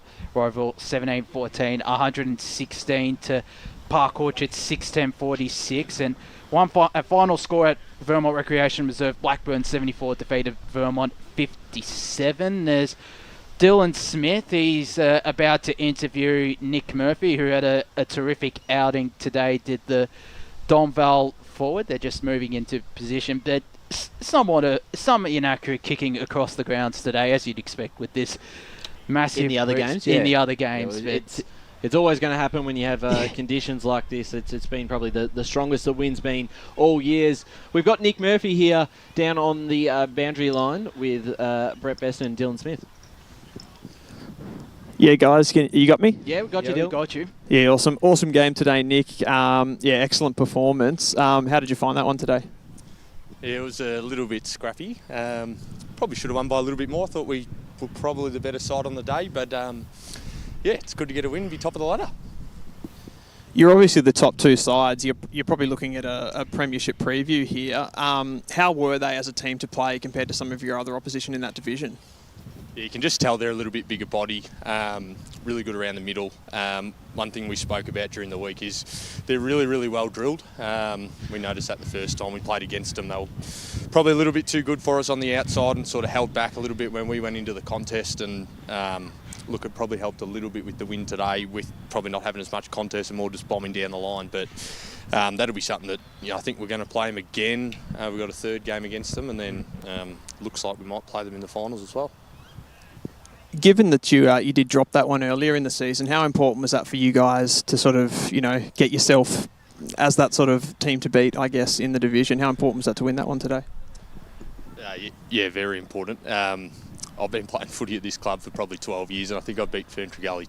This is my second time today, so I think they've beat me about 15 times. So I think there's a few boys in the room as well who've lost a few times to them. So it's really important because, they're going to be at the pointy end 100% at the end of the year. Great. I might just hand it over to the guys up in the van. Yeah, g'day, Nick. Blake Tennant here, mate. Congratulations on a huge win for Donvale. Talk about your game in the ruck. We don't really see that much by you. Obviously, you're down in the big sticks. You like to kick it there. What was the move there? Did Kevin Collins maybe move that? Because with Ethan Duncan going out, you wanted a bit more bigger body down there? Well, I was hoping with Ethan going that I'd stay permanent forward. But, we against Sylvan probably 5 or 6 weeks ago, Zach Haig was unavailable, and our other ruckman who played at Whitehorse the week before had COVID. So we had Cade come in who hadn't played a senior game in the ruck, and then I sort of helped out and seemed to obviously play okay and sort of stuck with it since then. It's not bad for 5 or 6 minutes actually if I go a bit quiet and haven't had a kick for a while. So it's good to get up, have a contest and sort of feel like you're getting into the game a little bit. I certainly thought your boys today in the midfield probably won that battle throughout the afternoon, had a lot of inside 50 entries, especially in those second and fourth quarters when you were going down that end to the scoreboard end. And guys like Wignall and Liardi and Mitch Brower that certainly stood up across the afternoon, and some bit of experience there. Yeah, I think I spoke to you guys round one and sort of said Mitch Brewer was probably our best player on the ground, and we probably just batted a little bit deeper than last year. Poor James Rouser last year was probably doing it all, and I reckon Kyle Wignall's having his best year as well. And then, guys like Jim Hanley, Kyle Heaney, Will Lambert who have come to the club this year, we're probably batting 6 or 7 deep, which is definitely helping James and Kyle and Jake McCormack and a few of them who have been around at the club for 5 or 6 years. Nick, Josh Ward here, just touching on that forward line. Matt Day, he really stepped up in that first half. Did you somewhat expect this, just given the experience that he's had at the higher level at the VFL and in Premier Division with Blackburn recently? Yeah, I mean, over the last few years, you obviously keep an eye on guys who were locals at Donvale, and every time I seem to look at Blackburn, he'd kick 4 or 5 goals. So it's not a surprise at all. He's a great kick at goal as well, as you guys probably saw today. So I mean, if we can get Ethan back, he's having a European honeymoon at the moment with his 3 best mates. But if he can come back into the year, I think the 3 of us can, be a real hassle for defenders. And just on the other side of the ground, Maxon, who we chatted with, who Besto chatted with not that long ago, just how good has he been since coming across to the club from Blackburn in the middle of the season as well? Yeah, I've grown up with Max, so I played basketball with him and all that from when we were about 10 years old. So I've been in his ear for a few years when he left about 8 years ago from the club. But he's you can tell he's played Premier footy, and if we can have him sitting at centre half back, he's a great kick of the footy, great disposal, and obviously a great leader as well. Along with James Powell, Nathan Mill, there's it's a pretty strong backline that's been good all year. And just on, obviously, as you mentioned, Ethan away, and it's been probably a bit of a theme around the clubs with a lot of players going away. Yourself, any trips planned? Are you sticking around till September? I've actually booked a trip 2 days after the grand final, so I'm here. I was, as I said, round one, I was a bit up in the air if I was going to play, and I'm so glad I have. And Zach Haig, Nathan Mill, Matt Liardi, a few of us have sort of committed, and hopefully it's a success at the end of the year, unlike last year. Well, we really appreciate your time, Nick. Another great game from yourself and the boys today, and always been a treat to come and watch Donvale play. Thanks, guys. Thanks for coming to Donvale. Thanks very much. Nick Murphy there, absolute star of the Donvale Football Club. We're going to go to our last ad break here for the Eastland Match of the Round, and when we're back, we'll wrap up with some votes and the awards. As Sarah opened her best friend Jackie's wedding invitation, she was overcome with a wave of emotion. While her 2 young boys wrestled on the floor, tears of happiness rolled down Sarah's cheeks as she saw the words she'd been longing to see. Please note, this wedding will be a child-free event. Well, Sarah, looks like we're off to Eastland for a new frock and some heels. Let's book in that babysitter. For all of life's little moments, there's Eastland. Eastland. Live real. Sprained your ankle, bursting through the banner? Broke a finger, high-fiving the ruckman? Or did you run into the goal post again? For bumps, breaks or bleeds, be seen sooner, close to home at Knox Private 24/7 Emergency Department. The preferred provider of emergency care to the Eastern Football Netball League, you'll generally experience shorter wait times. You don't need private health, but there is an out-of-pocket fee. Be seen sooner, close to home at Knox Private 24/7 Emergency Department, 262 Mountain Highway, Wanturna.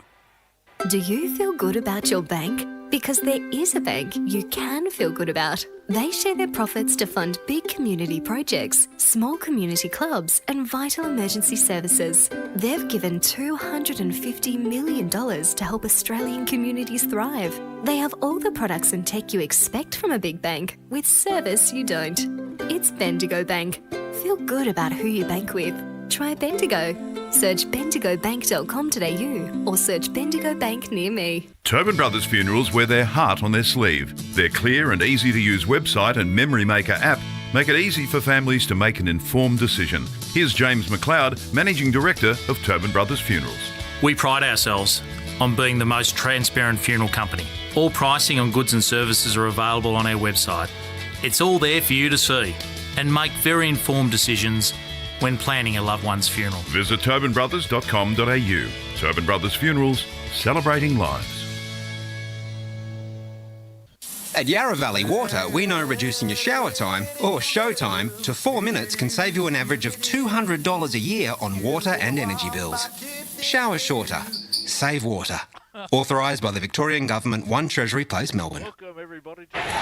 Sprained your ankle, bursting through the banner? For bumps, breaks or bleeds, be seen sooner, close to home at Knox Private 24/7 Emergency Department. You'll generally experience shorter wait times. Knox Private 24/7 Emergency, 262 Mountain Highway, Wanturna. You are listening to Radio Eastern FM 98.1. With live and exclusive coverage of the EFNL football season. Bringing you the match of the day with score updates from all divisions. And now we cross to our commentary team for the Radio Eastern 98.1 Match of the Day coverage. Welcome back to the Eastland Match of the Round out at Donvale Reserve. A top-of-the-table clash between Donvale and Ferntree Gully. Conditions were tough, but it certainly lived up to expectations. The Magpies 10-21-81 defeated Ferntree Gully 10-62. Had about 15 scoring shots in the last quarter, something like that. They were probably should have won by a little bit more, but they were certainly fantastic. And Ferntree Gully won't lose too much sleep over this one. They'll certainly meet again through the season and potentially 2 times in the finals. So that would be 5 times in a year if that happens. But of course, we're jumping the gun here. We've given away our Tobin Brothers goal of the day. Let's talk about the Sportsco Eastland player of the game. There's quite a few, and just to speak about some, Blake, just some of the players off the top of your head who you thought certainly in contention. Well, definitely, we touched on it before. Probably, I think Callis Peros, his goal in the third quarter was pretty good. But I think Jordan Patterson as well should be in conversation with his dribbler. I think we're talking about the sports goal. I think you said goal of the day. No, I said we've already given that out. Sorry, my bad. It's time to jump into sports goal player of the day.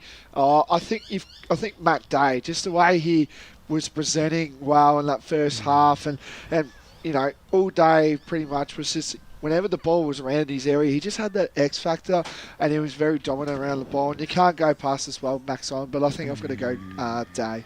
And Josh? I reckon Kyle Wignall in midfield. I thought he fought hard and provided pretty good delivery inside 50. I'm going to go with Wignall as my contender for Sports Co Eastland Player of the Day. Paul? Yeah, I reckon I'm going to go Wignall as well. He was very good in the midfield, winning the ball out of middle, getting it into the forward 50. He played a superb game today. I reckon Wignall for mine. Yeah, I think he was pretty good as well.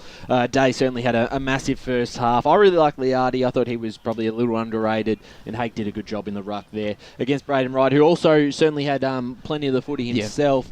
A really, really great game in the end. Josh, we've got a few minutes left here. Do you have any sort of last-minute scores, any big results around the grounds, or even the ones we've talked about across the afternoon? The South Croydon one is a very close game. That is a final score. South Croydon 74 defeat Doncaster 67. So myself and Spider were wrong, and South Croydon get back on the wagon. And obviously touched on earlier as well, Vermont getting over the top of Blackburn.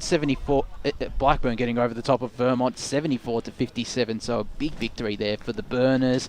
Final score out at Seabeck, Roval 116 to Park Orchards 46. So, and I think it was 17-14 they kicked Roval. So a bit of sharp shooting there for them. Into First Division, we do have a final score from Home Park. Beaconsfield 61. They lost to Mitcham by 6 behind. That's final. 67. That is final from out there at Home Park. Still no update from Montrose or from the D's look to be home there. They do look to be home. Nothing from North Ringwood? Nothing from North Ringwood. I think the Aliens have taken over there. And we do have a final score from Montrose. They did win 98 to 74. Moving right along. The Basin against Baronia 43 to 91. I think that's a final score out there. And we also have a final score from Eastbourne at Mulgrave. Eastbourne at 72, Mulgrave 63. So a good victory there for the Rams. Heath might defeat it up at Ferntree Gully? Believe so. They were up by 15 points though, only at half time last I saw, but still no final score update from out there. Knox Ringwood, of course, kicking off later, and Templestowe Waverley Blues 57 to 52. Final score from Princess Highway, Oakley District 53, kept Fair Park to just 3 behinds in the final quarter. They kicked 5-8-38 the line, so the districts get back on the winners or get another win. Sylvan 70 to Warrandyte 64. Still no update from Coldstream. And 4th Division as well, as I said earlier, Churnside Park 69 to Surrey Park 32, and Scoresby 53 to Forest Hill 41. And we don't have any updates as well from Kilsyth and Nuttawatting, but it was Kilsyth leading 66 to 35 at 3/4 time, Ryan. Thank you very much, Josh. Some interesting results to chat about tomorrow at the Weekend Recovery podcast at EFNL House. They'll be up on our platforms tomorrow afternoon. Wrapping up here, a fantastic win for Donvale. I believe Brett Besson he hasn't got his mic. He still hasn't got it. But Brett, thank you for joining us. I don't know if your mic's nearby or... I don't think so. Wrapping up with you, we've still got a couple of minutes, so... Yeah. If it's still on, I've thrown you on the bus here. I've put you under a bit of pressure, but he's done a fantastic job on the boundary line with Dylan Smith this afternoon. I think that mic's off. Yes, we can, Brett. Yay!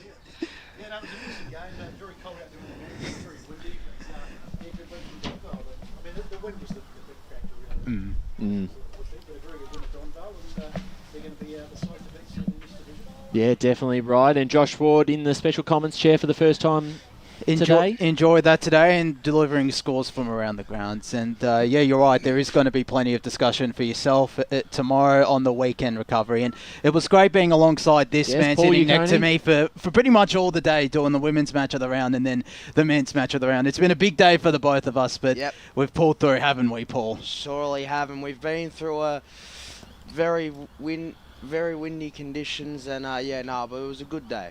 And Blake Tennant sitting beside me in the commentary chair. Yeah, always an honour, mate. And really enjoyed this game and looking forward to hopefully a grand final preview. Absolutely, certainly could be. Myself, Ryan Long, Lee Green and Megan Green. Megan Green does a fantastic job on the cameras there, as you can see across the afternoon, every Saturday for the women's as well. That's it here for the Eastland Match of the Round. It is Donvale running out 19-point winners.